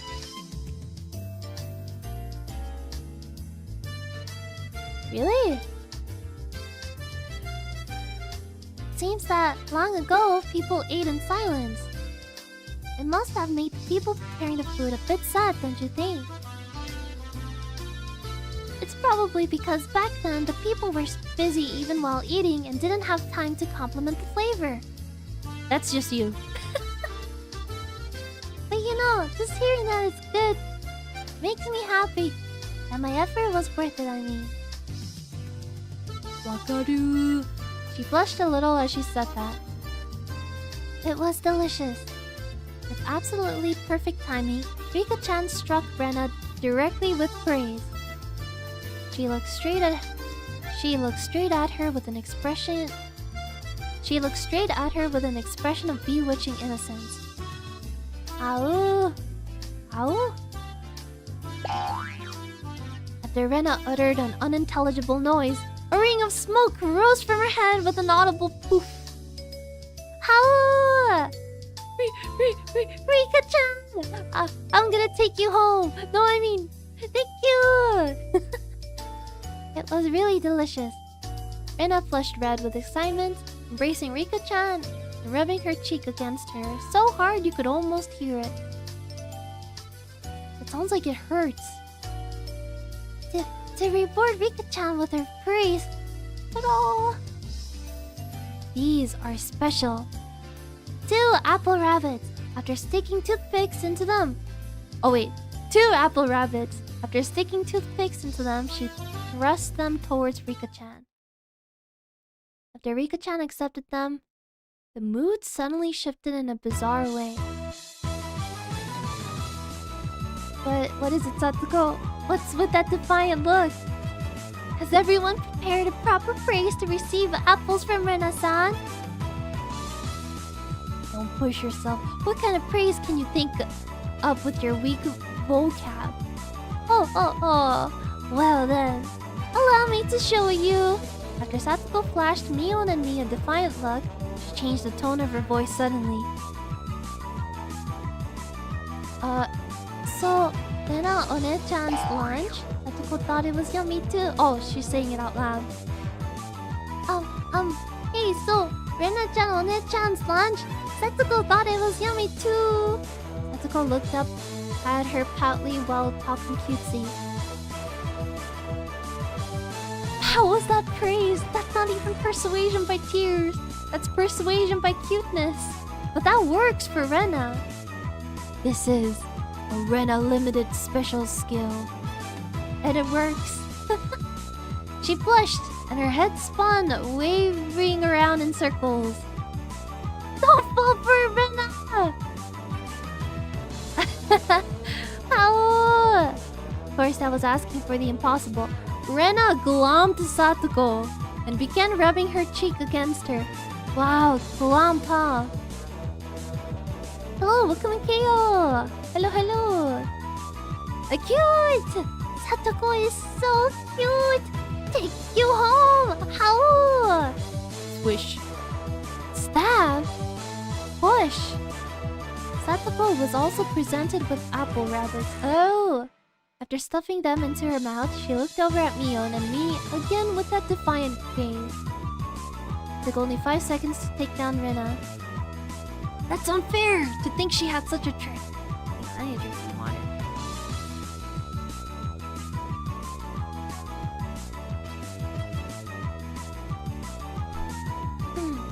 If it upsets you so much, why not reward Rena-san with some praise? Chikusho! That was a dirty trick. First of all, that wasn't even praise. Satoko, you think you won with that, don't you? How about I show you guys something much better than your superficial gimmicks? That sounds great, Mion! What kind of trick is it?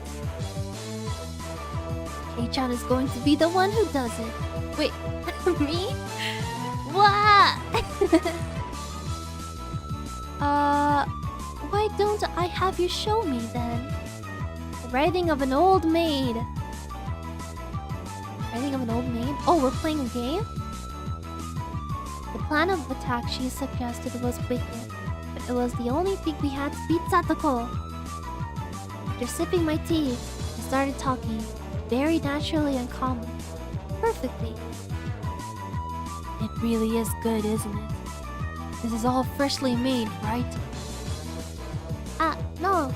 Actually, most of it, almost all of it, was frozen stuff. Then which ones did you make fresh? Oh, it's embarrassing. Do I really have to say it? Must I? From the synergy of boy plus handmade lunchbox, her expression had melted into euphoria. I already know. This one, right? Rena turned an even deeper shade of red, and the word, I can't believe it, practically written on her face. How can you tell? How? That I made it! Of course, Mion had told me beforehand. It's been perfect so far. After acting like I was shy, I waited a bit. Next would be the finisher. It had your smell. Silence enveloped the area. Rena, face still completely red, froze solid. With a small yelp, Satoko also blushed. Of course I did too.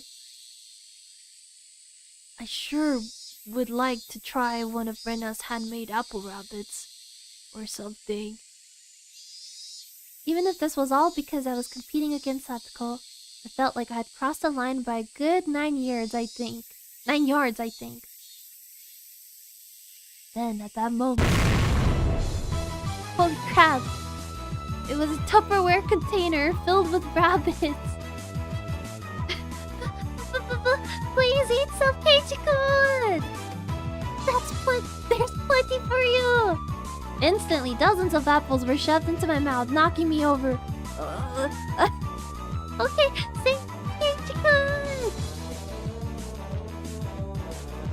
My head was forcibly laid upon her lap, and even more apples were shoved into my mouth. While she was squealing, one apple after another was forced into my mouth. More apples. Apples. How about them apples? How about them apples is actually quite clever. How about them apples, Satoko? Looks like we win. Kei-chan, that was a beautiful sacrifice. How's that, Satoko? This is our complete victory, isn't it? Can't believe it. Such trick victory! It doesn't bother me at all. Satoko ground her teeth, mortified. We did it. I claimed victory as my consciousness drifted slowly away from me. We passed out from apples. At that time, Rena stopped her squealing as she suddenly realized something. Rika-chan, you're not eating it. Did the salt water make it too strong? Maybe. Maybe. Looking over, Rika-chan had pulled the toothpick out of the apple rabbit, placed it into her cupped hands, and seemed to be at a loss for what to do.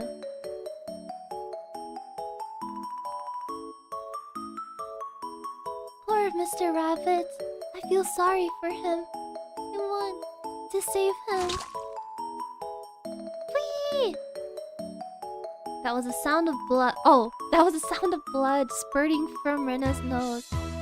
Phew, phew, phew, phew. Tonight, I will take you home, Star. She shook sporadically, her head wobbling back and forth. Somehow I could imagine this in my head as well. Then coming back to her senses, she took all of the apples around me, gathered them up with a whip, whip, whip, and fixed them back on a plate. Now they're all just fine, Kay. Here, I'll give them to you, Rika-chan. Kay? Kay! Rika-chan raised up Satoko's hand like a referee. After having that plate of rabbit shoved to her, she whispered, "This is our victory." She had it planned. What? A comeback? I just don't care anymore. Thus, my sacrifice ended up being in vain.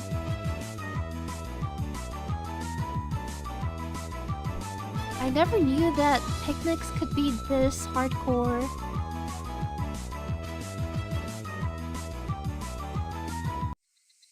Good day, everyone. Otsukare-sama. It was a fun-filled, crazy day. But as soon as the sun began to set, the end of the day really did come quickly. Oh, whoops. Later, Rena and Kei-chan. See you tomorrow. Thanks for today, Mion. I had a great time. See you tomorrow. Satoko and Nika-chan went home as well. We parted ways with Mion, and it ended with just Rena and myself enjoying the evening air on our way home. Oh, the evening air must be nice. Thanks for coming today, Kiichi-kun. Was it fun? Yeah, lots of fun. Almost feels like a waste to go home now. Then, well, would you mind taking a little detour? Maybe. A detour? Is it far? It's a bit of a walk, but it won't take long. Since we have been walking around all day, I must have seemed a bit tired. Not feeling like teasing Rena, I quietly nodded.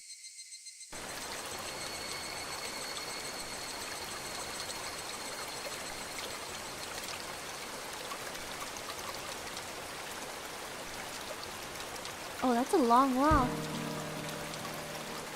Traversing a small path and up a small hill, the land suddenly stretched out before us.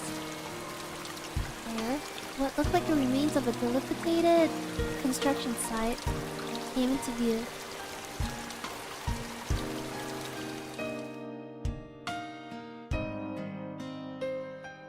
A large heap of garbage spread out off towards the swamp.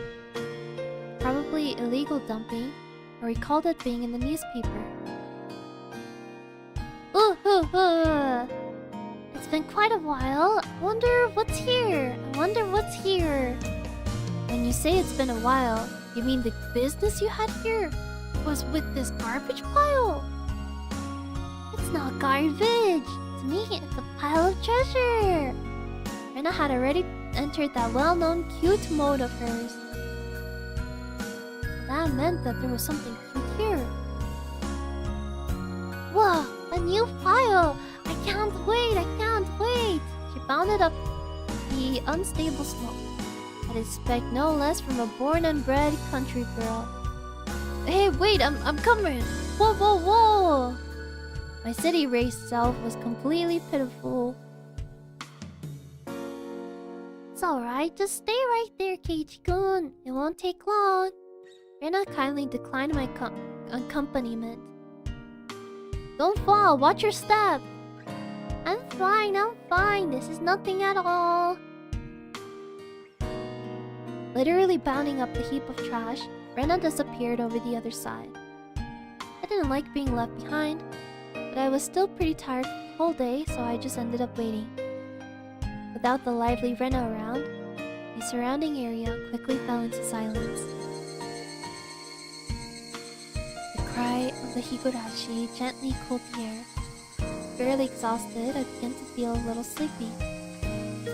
Just then, a sudden noise of scattering pebbles alerted me to somebody's presence. Startled, I turned around. Standing there was a typical-looking photographer. He spied over at me through his camera. His body was tanned and fit. Something about him seemed unreliable, and he had a bit of an aloof air about him. Well, it didn't seem like he was a bad guy in any case. Wait a minute. Dog tags. Huh. Whoa, you surprised me. Although startled when I turned around, he overplayed his reaction. That was my line. I'm the one who's surprised here. My bad. I didn't mean to startle you. Are you from Hinamizawa? I gathered that he wasn't from that question, and faced by my suspicious outlook, he introduced himself without my prompting. I'm Tomitake, freelance photographer. Come to Hinamizawa from time to time. I didn't ask who you were. Quite rude to photograph someone without consent, one would think. My bad. I mainly photograph wild birds. They can't refuse, you see? So, but you're saying I'm the same as birds? No, well, you see, that image of a young man in the twilight was just picturesque. I apologize for trying to take your picture without asking. The builds are pretty slick. All that annoyance I felt for being startled just flew away as he buttered me up. I had no intention of hanging around with this guy trying to get cozy with me, except it didn't seem like Rena would be back soon. But this older guy, Take-san, he didn't mind my cautious responses and continued rambling on by himself. Keiichi-kun. Oh wait, I thought he was calling him Keiichi-kun. I was like, how did you know his name? Keiichi-kun, sorry to keep you waiting. I'm finished now. Rena popped her head out from one of the lower piles of garbage and waved her hand. You have someone with you? What would she be doing over there? That's what I want to know. Don't know. Maybe she's checking on that dismembered corpse that was out here long ago. Tomitake-san looked shaken up by that for a moment. Uh-oh, I responded like I would if I were talking with Rena and the others. It was quite a disturbing incident. They still haven't found one of the arms. Keiichi-kun! Sorry to keep you. You were waiting a while, I guess? I'd best leave you two lovebirds alone. Again, my apologies for startling you, Keiichi-kun. Tomitake-san chortled suggestively, then disappeared into the twilight. Missing my chance to retort put me off a bit. Keiichi-kun, are you angry? Why, I wonder? It wasn't Rena's fault, so I decided to just brush it off for now.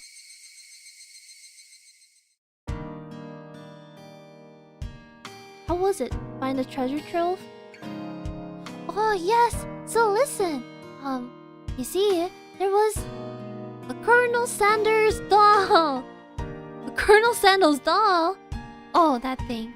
Those statues they always have out in front of the fried chicken place? That life-size dummy? Yes, Colonel Sanders! Oh, cute! I wanna take it home! I could couldn't tell how she decides what's cute or not, but well, she seems to want it. Maybe it's those kind of cuteness where it's like so ugly that you kind of find it cute. It's garbage, right? No one would care if you just take it home, right? Oh, it's her. It's garbage, right? No one would care if you just take it home, right? It's become the base of another pile. I can't dig it out easily. There's no lamppost over there, so it'll get dark pretty soon. Rena seemed quite down about finding a treasure and not being able to bring it back. I'll help you out, to repay you for that delicious picnic you prepared today. Oh, thank you! Birds heading home to roost proclaimed that nightfall would soon be upon us. Ichi-kun is going to help. I can take Colonel Sanders home. How? Rena staggered along, as if intoxicated in her dreamy state of mind. I tried asking her in a way that wouldn't take her out of her cheery state. Hey, Rena. Long ago, did something happen here?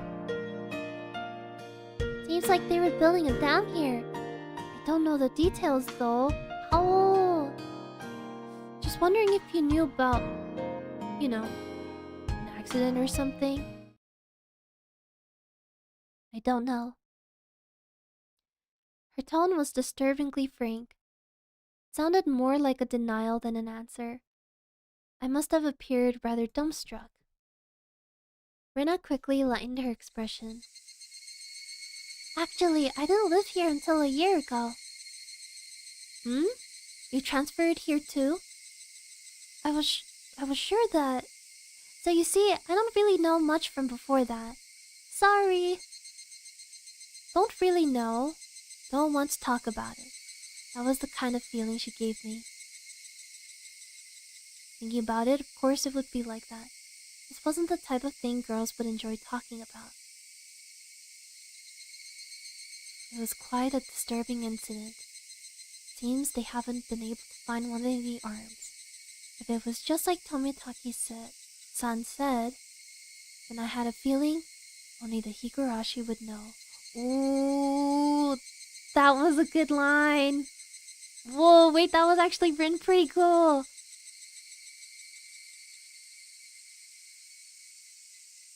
And you know what?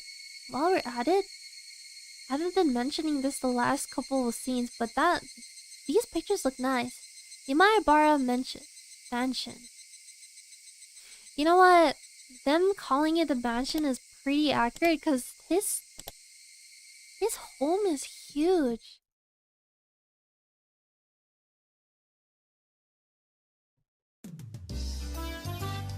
A Colonel Sanders? Whoops. Of course that's right up her alley. I understand her wanting to take home Satoko and Rika-chan, but I can't understand the Colonel Sanders. What's so good about that four-eyed geezer?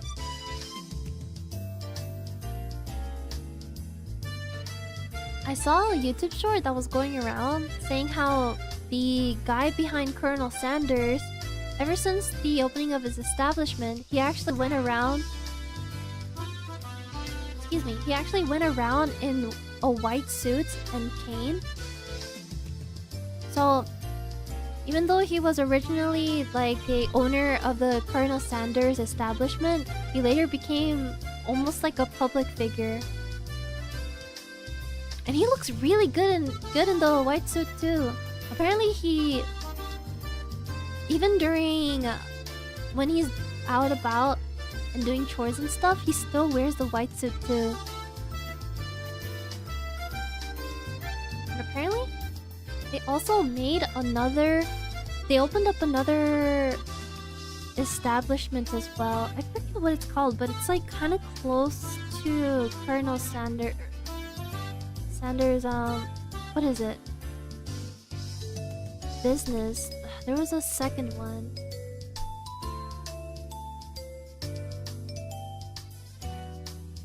Is it in Wikipedia, I wonder?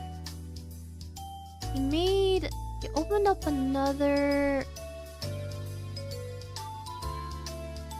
Yeah, he opened up another... Where is it? Another business after that. Oh, I can't find it, but... I don't know if this is true. Probably better to hear from Rena, don't you think? She'll probably just say, because it's just so cute, though. Does Rena often go to the construction site to hunt for treasure? Every now and then she says she's going to have a look. But a girl her age rummaging around in garbage is... well... if Rena enjoys it, then I think it's fine. What were they doing over there? Damn construction. It had been bugging me since yesterday, like an itch I couldn't scratch. It was cancelled a long time ago. Wait, who's talking? Everyone gathered together and fought against it. Hearing an ominous word like fought come from Rika-chan's mouth startled me. Oh, so it's Rika-chan. So, no. This is Rika. This was Neon. So this is Keiichi. Got it. That's right. It was unbelievable. They said Hinamizawa would be sunk into the reservoir and we had no say in the matter. So I'm only able to be here because the protests succeeded.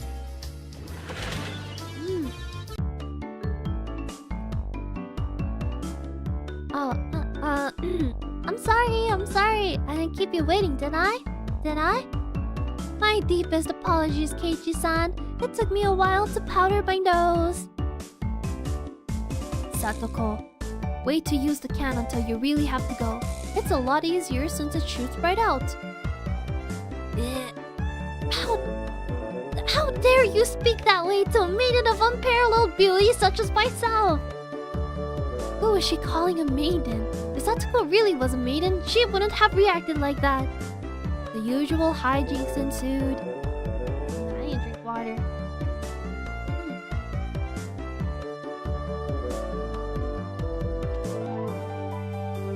Now then, gentlemen, in accordance with the rules of our society, I bring a point to discussion. He, Keiichi Maebura-kun, wishes to be included as a member in our activities. What say you? Rena has no objection. I gotta practice how to do the Ojo-sama laugh. I feel like it'd be really fun.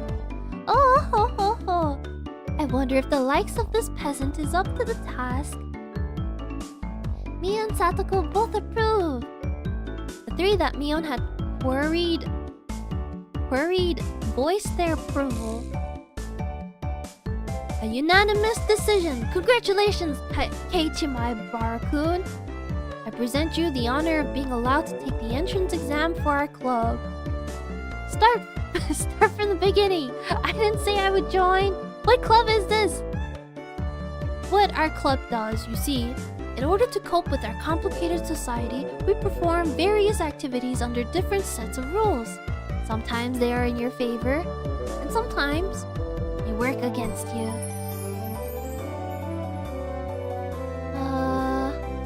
I'm pretty weak, so I'd prefer if you didn't single me out. Let's try to get along. You're so naive, Rena. The law of the jungle is the survival of the fittest. We're not at a jungle, though. This was starting to sound a bit sketchy, so what kind of club was it? To sum it up, it's a club where we play games together. Rika-chan was the only one to answer my question with a pertinent response. So basically, this club put Mion's hobby of collecting games to use. By playing the various games that Mion had hoarded every day, it seemed that, depending on the day, there were prizes of the winner or a penalty for the person who finished in last place. I'll make this clear right now. We aren't playing house here. You should treat each win or loss as if your life depends on it. Alright? Well, what's wrong with just having fun?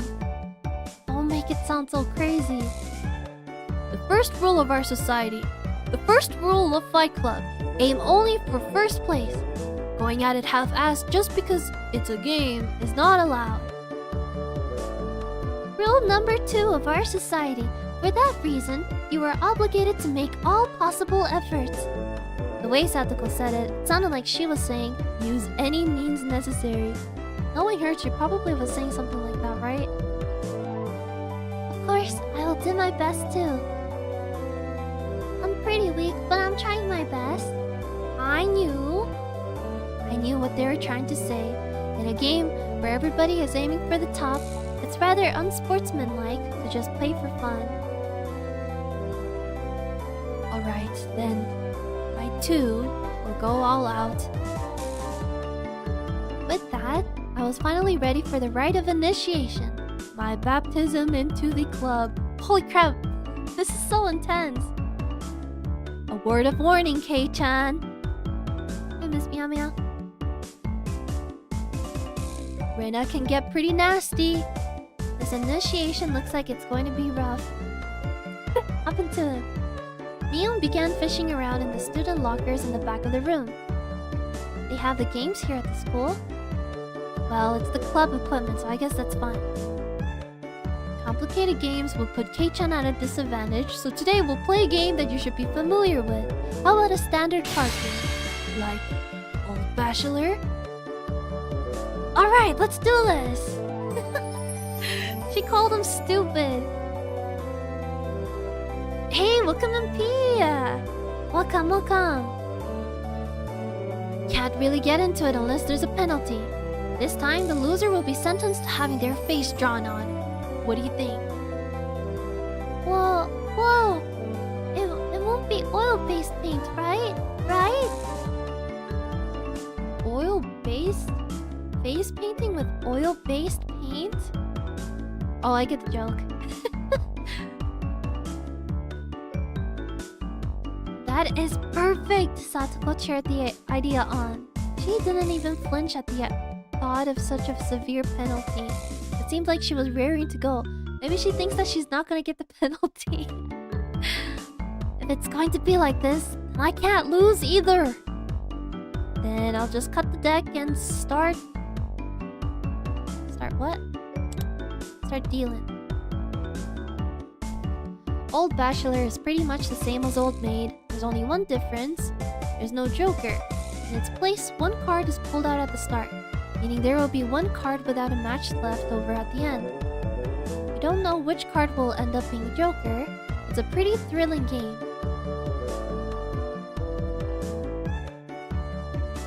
Oh, so what this means is that any card can be the Joker card. So for example, if it was the base card that was remaining, that would be the Old Bachelor, I suppose. I'll take out the card now. Rena took out one card and left it face down on the table. Everybody stared at the card intently. Well, it'll be pretty obvious in the endgame. No way to tell at the start. I'm a little confused of this. But the rest of them were very serious. They didn't seem as relaxed as I was. They compared their cards to the one face down, all the while gauging each other's reactions. It was as if they could see what the face down card was. No, it couldn't be. This deck is pretty worn out. No way, can everyone tell by the scratches what the card on the table is? Remember the second rule of our society. Keiichi-san must try his hardest to win as well. The number of cards are quite unique, Keiichi-kun. Oh, the number of cards are quite unique. Keiichi-kun should be able to remember them pretty quickly. He said that so matter-of-factly. Suits me fine. Don't think a little thing like that can be your crutch. I lashed out angrily, but it was rather obvious I was at a disadvantage. After all, I'd gone so far as to memorize the wear and tear for each individual card. This wasn't a simple game of Old Bachelor. This was a test, and they were playing with the answer sheet in front of them. Bring it! I'll take advantage of your carelessness and beat you at your own game! He's so determined. That faceless confidence to be crushed. Yeah. How about I tell you your hand starting from your right? 3, 4, 9, Jack, Queen. What? By the way, the Bachelor is the Jack of Diamonds. Ah! I can tell what they are even if you switch them around. I am out. Ah! This is so intense. This feels like almost like a 4v1. I thought I was prepared for it to be this brutal. Just overwhelming. Demons. You're all demons! Brenna isn't a demon, are you? Sorry, Keiichi-kun. This is the 3 of Hearts, isn't it? I'm out!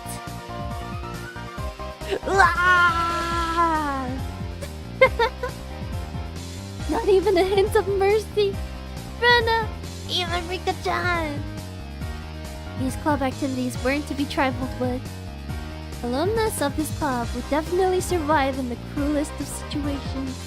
If our entire class had self-detonating collars strapped to their necks and were dropped into a deathmatch on a deserted island, these guys would probably take it to like fish to water. That is so oddly specific.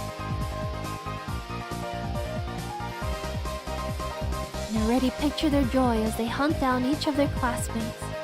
That's scary. It's a lowest point system. The order itself dictates the points. Whoever has the lowest point total wins. Since Keiichi-kun finished last, he has 5 points. There's already a 5 marked down on my scoreboard. Wait, I don't think I read that right. I think it's unfair to Keiichi-kun if we don't use a new deck. It's fine. Kei-chan is a man after all. He can turn the tables even if the odds are stacked against him, right? It's fitting for a lowly peasant to scamper home and soak their pillow in tears, don't you think? A petite hand laid itself on top of my head, which was trembling from uncontainable frustration. It was Rika-chan's. Keep on fighting! What did she say in the anime? It's like, fight on Desio or something. Thanks to Rika-chan's word of encouragement, I was able to calm down. You need to be calm, especially when you're cornered. That's the power I could muster during this crisis. Think carefully. Wait, think clearly, Keiichi Maebara. Take your time and look at the cards carefully. It's just as Rena said.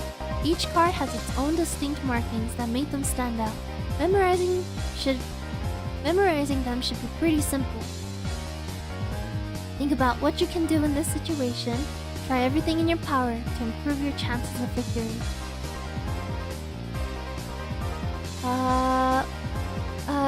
Great, Keiichi-kun, just like that. I covered the uniquely marked cards with my hands. For other cards, arranging them in such a way that they couldn't be seen. The one with the ripped corner should be the 5. And I'm out. I couldn't let any of those precious hints slip by me. All information is a weapon. All information is a weapon, you say, huh? Then it was my turn. Satsuko fanned out her cards for me. You see, I want the 7. Is it this one? I wonder about that. You won't know unless you take it. There was a bit of dismay in her expression. Like she doesn't want to take it. That kind of expression. Oh, both of this is Keiichi. You see, I want the 7. Is it this one? And I think this one was Satsuko. I was wrong. It's actually Keiichi and Satsuko. I won't let that momentary laugh slip by me. I know! It's this one! Got it! 7 of spades! The cheer of woe rang out. What is this? The 7 should be the hardest one of all to tell apart. It wasn't for memorizing the markings. Those slight changes in their expressions as I was selecting the card were enough. So he read their expressions. Can't hide from me, Kei-chan. This mark means it's the 2 of diamonds. What? She was startled by her own mystery. Of course, everyone else was too. It's weird that Mi-chan gets a card wrong. No. Kei-chan, could it be? Oh my! They told them apart by different marks. That mark was a nail scratch. So I put a new one on it. Honestly, that's really smart. Are you saying he disguised it as the 2 of diamonds? What an impressive show of wit! Keiichi landed a clean hit. Clap, clap, clap. That's great, Keiichi-kun! That was an incredible match, you know? Having defeated the forerunner, Mion, my brilliant battle left me ecstatic. But by total points, it was already set in stone that Mion would win and I would finish last. I laughed heartily, selecting the tone of my voice carefully to get on Mion's nerves. Well, I'm going to end up the loser, but I'm satisfied with one-upping Mion at the end. Weh. That should be the proverbial slap in the face to Mion, who was at the top already and ensured victory. Hey, welcome in, Pochi! Even if Kei-chan gets first place this round, he'll still end up last place overall. Don't you hate that? Of course I do! Then let's have a duel. One chance! You win? Then we'll swap first and last place. How about it? You up for it? Oh, that sounds pretty fun too.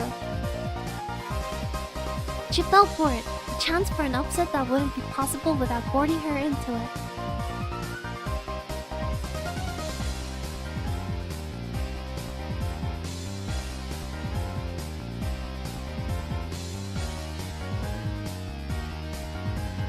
What the heck? The cat was chewing on her tail. Are you playing with your tail or are you just cleaning it? One chance, you say. Let me hear the rules. Mion discarded 2 cards from her hand and replaced one with a joker card that was on the table, then shuffled the resulting hand behind her back. Oh! The card in my right or the card in my left. Kei-chan can guess which hand the joker is in, then he wins. When you turned around just now, you didn't pull out the joker, did you? You lose, I'll show the card in the other hand. That okay? The other 3 gulped nervously at this unexpected turn of events. Alright, you've got it! Mion grasped 1 card in each hand and thrust them out at me. First, I need to inspect them closely. The card on the right had no distinguishing marks. I couldn't tell which one it is. I couldn't tell which one it was. Which one, I wonder? Keiichi-kun, be careful! Yeah, of course. This is my chance. For a big comeback. Looking closely at the card on the left, I saw a little wear. It wasn't one I had seen before. That card is... I didn't let that bit from South Pole slip by me. Mion clucked her tongue. I didn't recognize the mark on the left card from the small number that I had memorized. I didn't know what the left card was, but I could tell from Sato's reaction that the card had already appeared during the game. Since it had already appeared before, it meant that it definitely wasn't the Joker. Oh, Kei-chan thinks it's the one on the right? Will you choose that one then? Will you? The left card definitely wasn't the Joker. If I could trust that theory, then I should have been able to declare that the card to the right was the Joker. Even without Mion's taunting, the one on the right was the most suspicious. But wasn't it a bit too rash to decide based solely on Satsuko's reaction? More carefully... I remember now! That worked! The left card, no doubt about it! The 7 of clubs! It's the 7 of clubs I see. And 1. The card on the left was the 7 of clubs. So that means... So that meant the card on the right was the Joker. And then, just before my hand touched the right card, I froze. I would expect no less from you. There was a wave of murmurs amongst the onlookers at my sudden halt, right before I confirmed the right card was the Joker. So he's trying to look for the Joker, huh? Huh?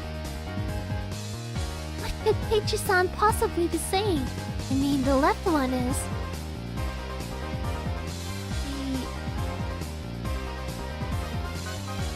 Oh, what makes you so certain that the right one isn't the Joker, Kei-chan? Leon let loose on an unexpected question. Everyone else was back. I don't know what the card on the right could be, but I know that the one on the left is the 7 of clubs. Then, doesn't that leave the right one as the Joker? One of them has to be the Joker, right? Yeah, one of those is the Joker, right? Ichi has good intuition. Huh? Rika-chan, what do you mean? What do you mean by... So basically, 7 of clubs. I discarded that by matching it with Satsuko's 7 of spades earlier. Everyone's attention snapped to the discard pile at the same time. The truth of the matter couldn't be discerned from that sloppy pile. So that means Mion pocketed one of the discarded cards, and aligned it over the left card. And that means... Oh! I see! I get it! This left card is being disguised as a 7 of clubs, right? Oh, that's clever! It was the first time since the start of the match that a shadow ran across Mion's expression and I didn't let that slip by. That's scary! Then, with the grand flourish, I declared it loudly. The Joker is the left one! It was an intense moment. That 1 second felt like an eternity for everyone there. Breaking that silence, the first one to speak was Mio.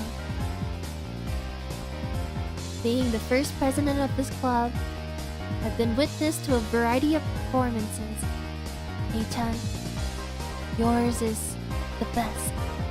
The best of the best of the best! That was probably the greatest compliment Neon could get. Neon accepted her defeat, dropping the cards from both hands. My comeback victory! Rika-chan placed her hand on my head and began petting it, congratulating me on my victory. Well, Rika-chan is... Rena and Satsuko gaped at us as if they had seen a ghost. What is it, Rena? It's not as if I cheated or anything, right? This was fair and square. Rika only pet someone on the head to console them. What's the meaning of... At that moment, Rena let out a small shriek.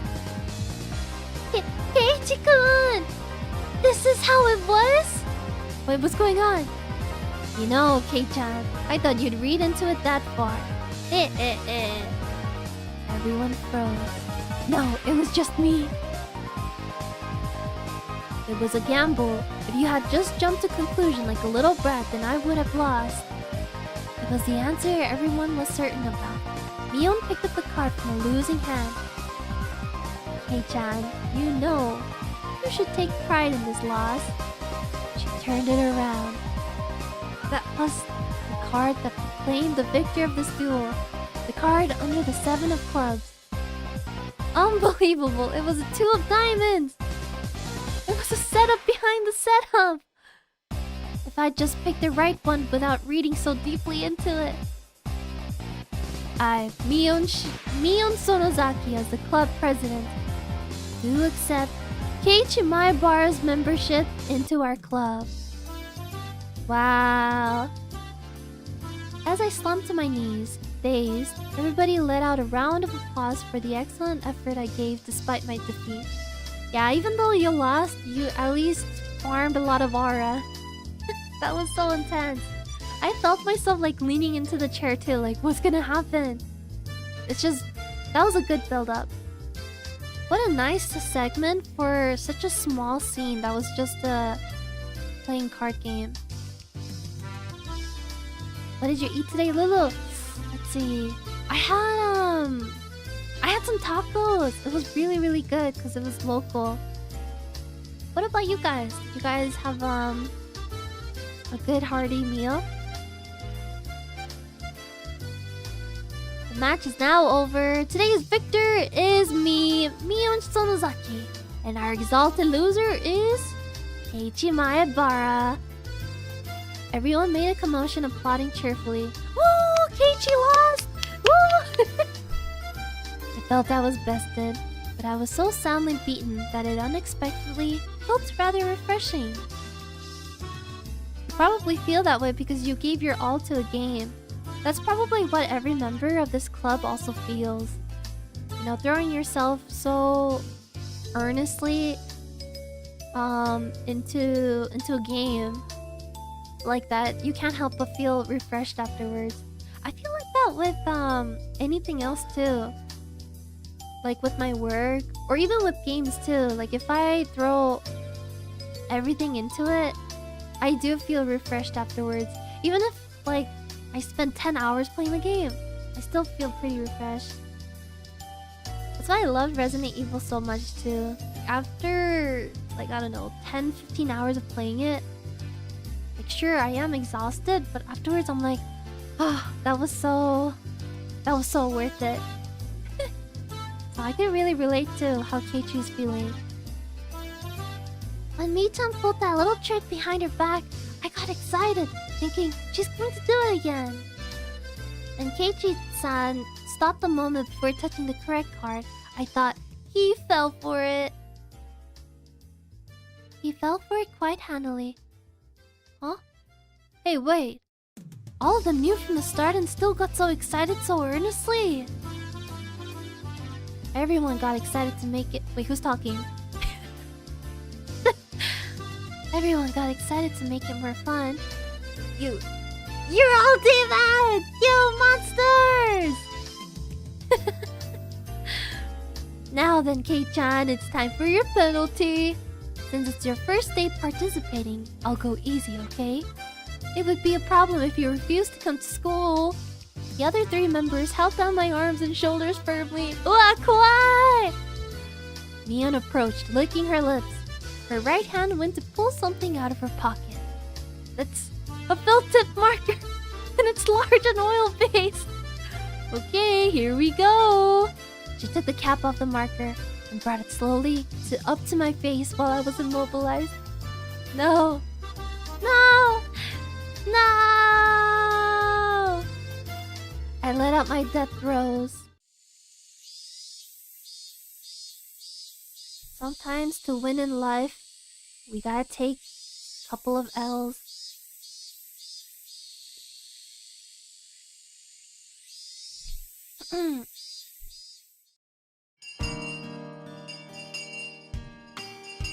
Oh, it's the end of school. Otsukareshama. As soon as the club activities were finished, Rena flew off. Probably so she could dig out that cute Colonel Sanders that she wasn't able to take home yesterday. So today, it was just me and Mion. Sorry, it was just Mion and me walking home together, a rather rare occurrence. A mountain of treasure, huh? The guys throwing it away probably never thought in their wildest dreams that Rena would be grateful to them. Mountain of treasure meaning that damn construction site from before.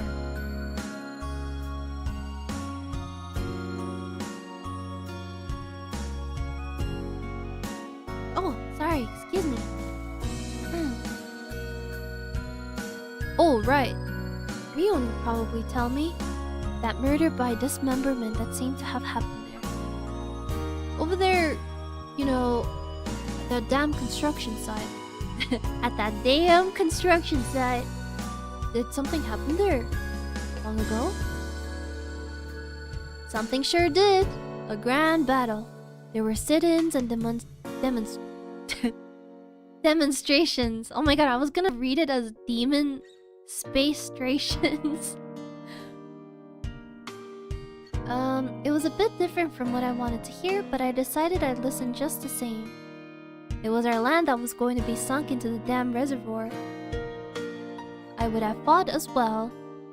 Probably. The government guys were really adamant about it, acting all big and full of themselves. Since they figured out that they couldn't settle it with money, they did a bunch of nasty stuff.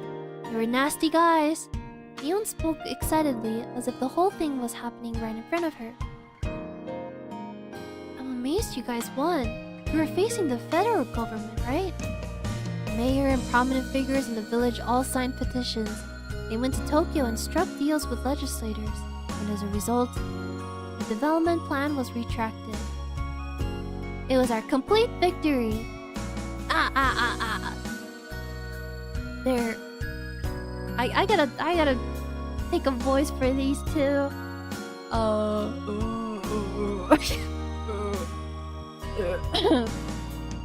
There wasn't any violence, was there? Like assaults or murders? None. She promptly cut me off. Same as Rena had. Her words signaled the end of discussion. Tomitake said one arm wasn't found in the incident. I thought that a murder by dismemberment had occurred, but I guess I was wrong. My curiosity unsated, I sighed dejectedly inside. Later! See you tomorrow! Hey Jan, you can't wash that off until you get home, okay? Oh, you can't wash that off until you get home, got it? I got it, I won't.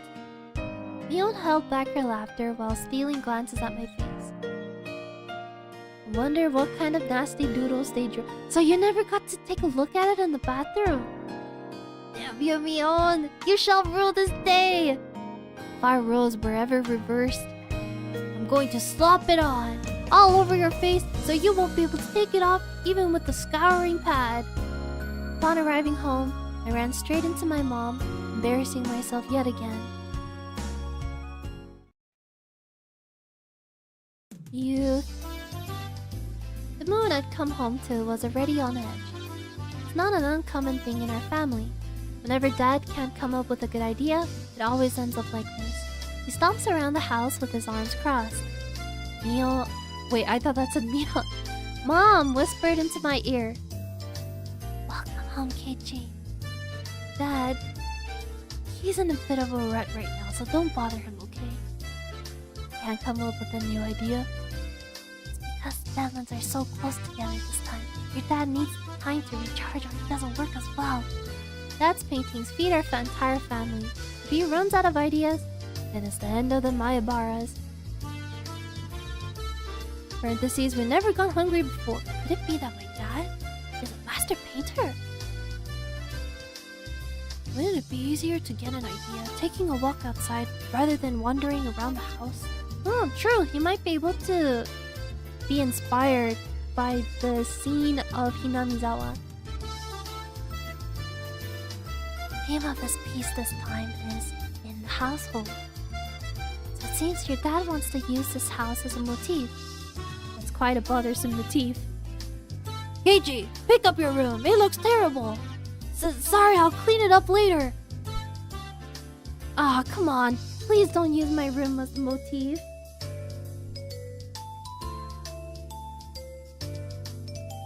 Keiichi, there's still some time before dinner, so please go take a walk out back or something. His bad mood is only temporary. As soon as he gets an idea, his mood improves and he starts humming. What are you doing, Miss Meow Meow? Until then, it wouldn't be a bad idea to just go take a walk so I don't aggravate him further. Well, I guess I will then. Wait, are you doing?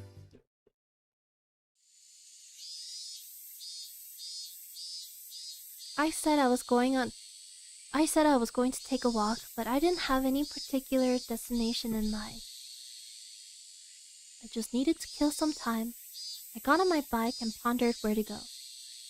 I could just go read at the bookstore, but it would take about an hour by bike to get to town. It would be dark by the time I got back, so I didn't want to go unless I had to. The roads at night here in Hinamizawa creeped me out.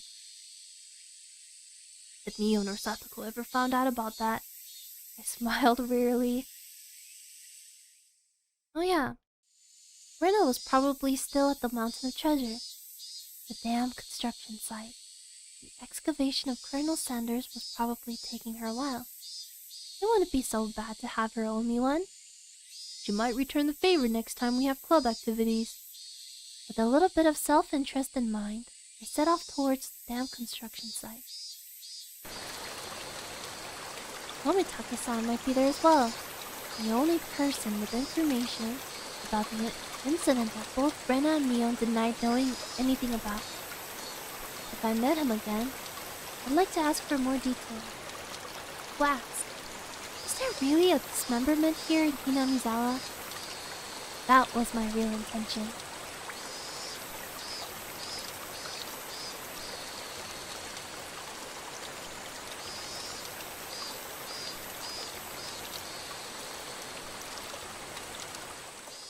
It really is such a nice and peaceful place, though. The way that this town is depicted. I spotted Rena struggling up on the slope of the garbage pile. It looked like Colonel Sanders was lodged in there pretty firmly. Didn't look like Rena would be able to excavate him by herself. Realizing that Tomitake-san wasn't around, I began climbing up the slope unsteadily. Hey Rena, looks like you're working up a sweat. Whoa, Keiichi-kun! What brings you to a place like this? Place like this, huh? Oh. What brings you to a place like this? A place like this, huh? I see, so she was aware of it at least. I received a signal for emergency assistance at the accident site. Where is the injured party? Huh? Accident? Huh? But there was a report Colonel Sanders was buried alive in the trash pile. Oh, that, you scared me. Don't frighten me like that, Keiichi-kun. I was kidding. I thought you might be struggling by yourself, so I came to help you out. You came for me? How?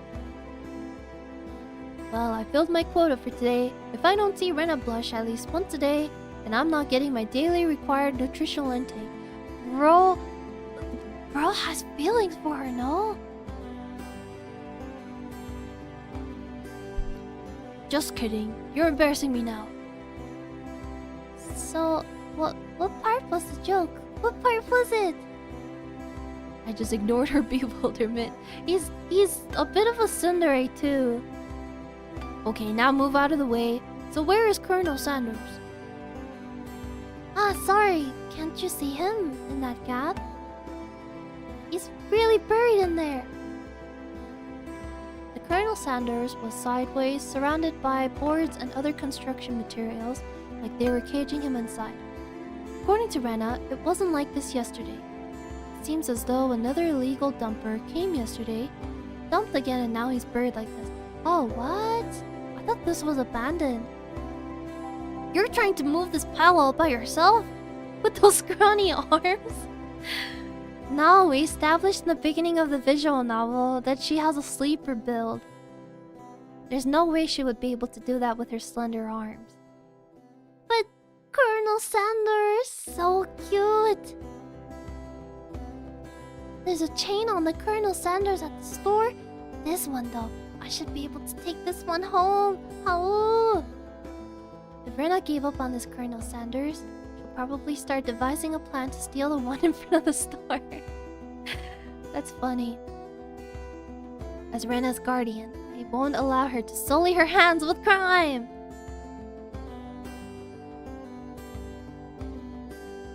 sorry.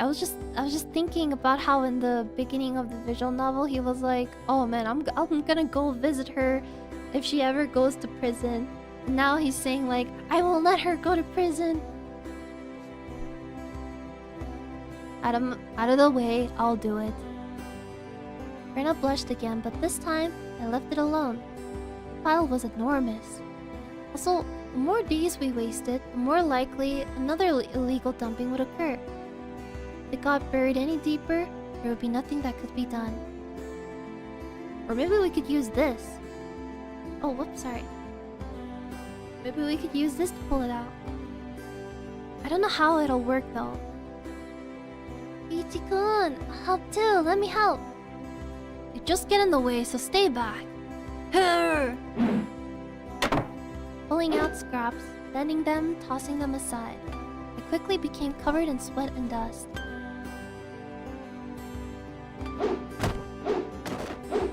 Always working hard. Flying objects drew beautiful arcs across the twilight sky, one after another. Lumber, timber, plywood. Chikusho!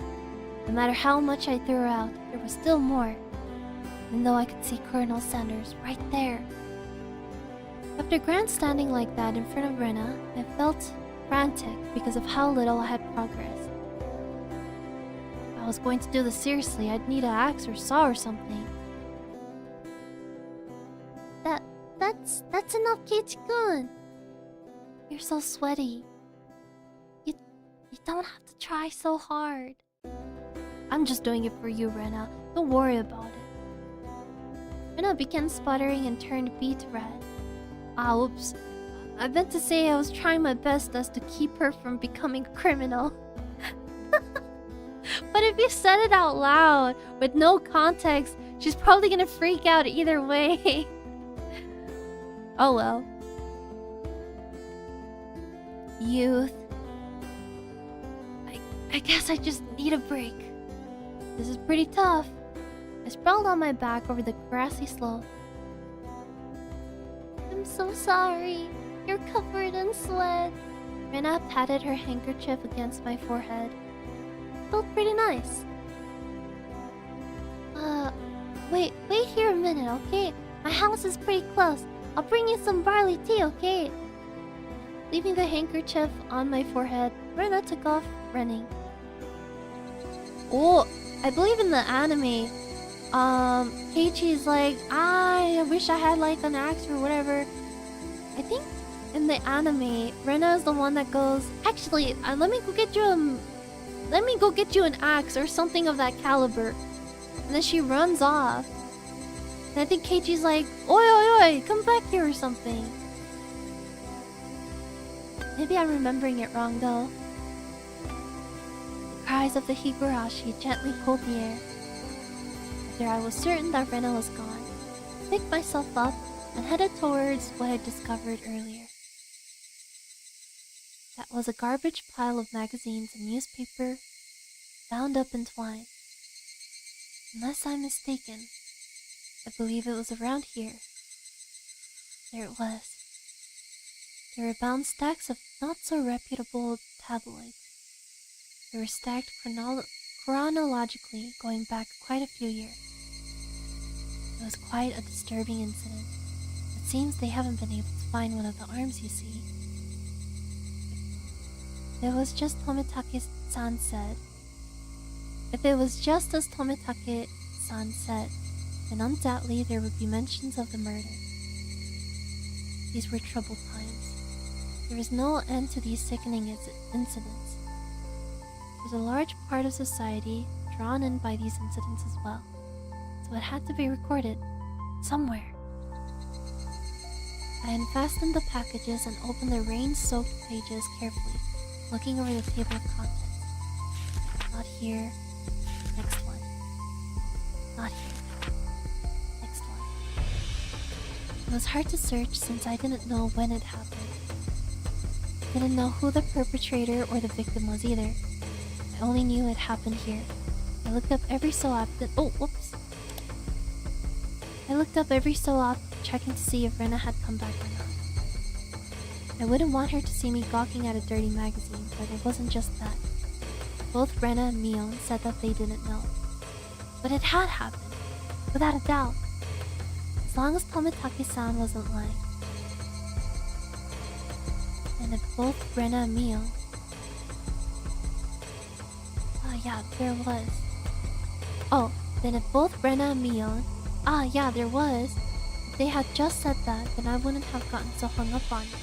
Really though? Because I feel like you would want to know more about it, no? Because I feel like Keiichi is just a very curious protagonist. An incident that neither Rena or Mion wished to talk about. Trying to uncover it after they tried to conceal it out of good intentions. That made me feel like I was acting against my friends. Hinamizawa dam worker lynching, murder by dismemberment. Here it is. The featured article was in the back, and it seemed that there was a photograph in the colored pages in the front. The pages of the featured article were stuck together and weren't easy to open. Rena could return at any moment. Feeling rushed, I gave up and opened the photograph page. The police investigators were carrying a body bag, and newspaper reporters were all bathing it in camera flashes. The page was blurry. The image was blurry and hard to understand, but I could definitely make out the headlines. A tragic nightmare at the Hinamizawa construction site. Lynching and murder, dismemberment. The victim was the site foreman. He had assaulted his assailants daily with... An explosive backlash from his daily actions. It's a horrible image to see the site foreman as... It happened. It really did happen. I think the details were on the next page. I turned the page without pausing. On it was... The assailants butchered the victim's body with hatchets and pickaxes, then used an axe to split the cadaver into 6 pieces: the head, arms, legs, and torso. I could understand just from the headline that it was just a terrible and an incident. Normally a lynching is just assault and murder, right? Dismemberment with hatchets and pickaxes. That wasn't a lynching. It was a merciless killing to the letter. Brutal murder. Done by a group of people. With hatchets. With pickaxes. With an axe.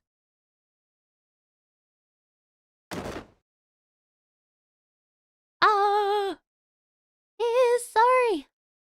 Did I startle you? Did I startle you? Rena dropped the axe she was holding onto the grass. Rena dropped the axe she was holding onto the grass after being startled by my voice. Keiichi-kun! You see, earlier... Yeah, you said it would help if you had an axe, didn't you?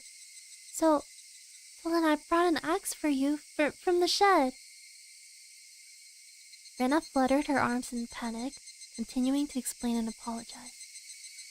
It seemed I'd been staring at her pretty intensely. I'm sorry, I guess my reaction was a bit overboard. No, I'm sorry as well. I'm sorry. Night was drawing close.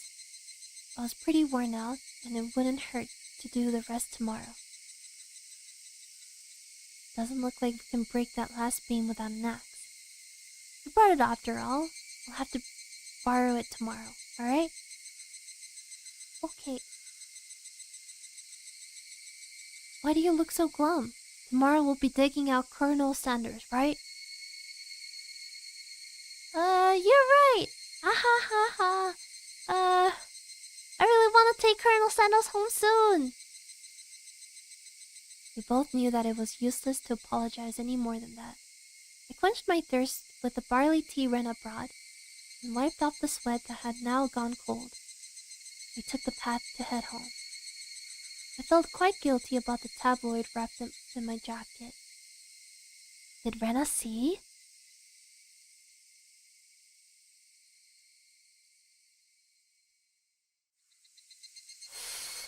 feel like maybe Rena didn't see, but she knows that something's up. Have you seen new tips? The Hinamizawa Dam Project and special tabloid request. One man's trash. Help Rena find her treasure. I just got a new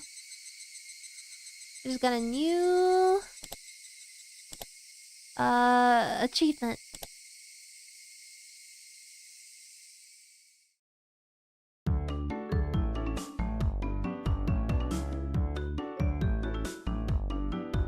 미안해. 그냥 얼굴 보러 잠깐 왔어. 올해는 곧 있어. 엄마 일 좀 돌려야 해서 잘 지내고. See ya. Thank you so much for coming by, Nikki. I hope work goes well. Thank you for taking the time to come by. I was wondering when this was going to turn dark. Yes, the atmosphere that they curated was really good. I felt myself freaking out low-key too, even though I knew what was gonna happen. The function of this school as an educational facility is very questionable. Our PE class is exceptionally disorganized. The only things we do together are the warm-ups at the start. Teacher isn't even there after that. All we do is play together. The teacher design in the anime is so freaking cute. She's got blue hair and it's really short. No helping it. Everybody's a different age or gender. The only rule was that we have to stay on school grounds while exercising. All the little kids were gallivanting about. Well, they certainly are being active. They might get plenty of exercise, but Board of Education probably completely forgot about the school. That's so sad though, because they're a small town.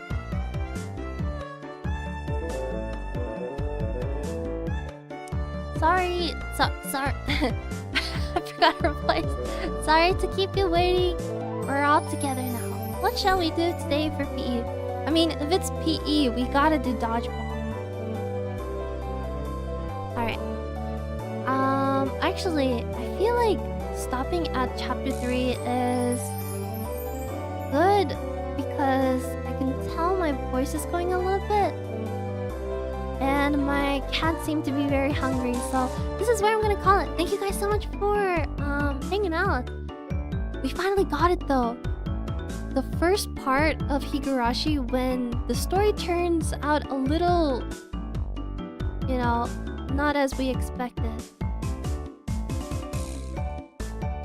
There is some sort of a mystery happening in town.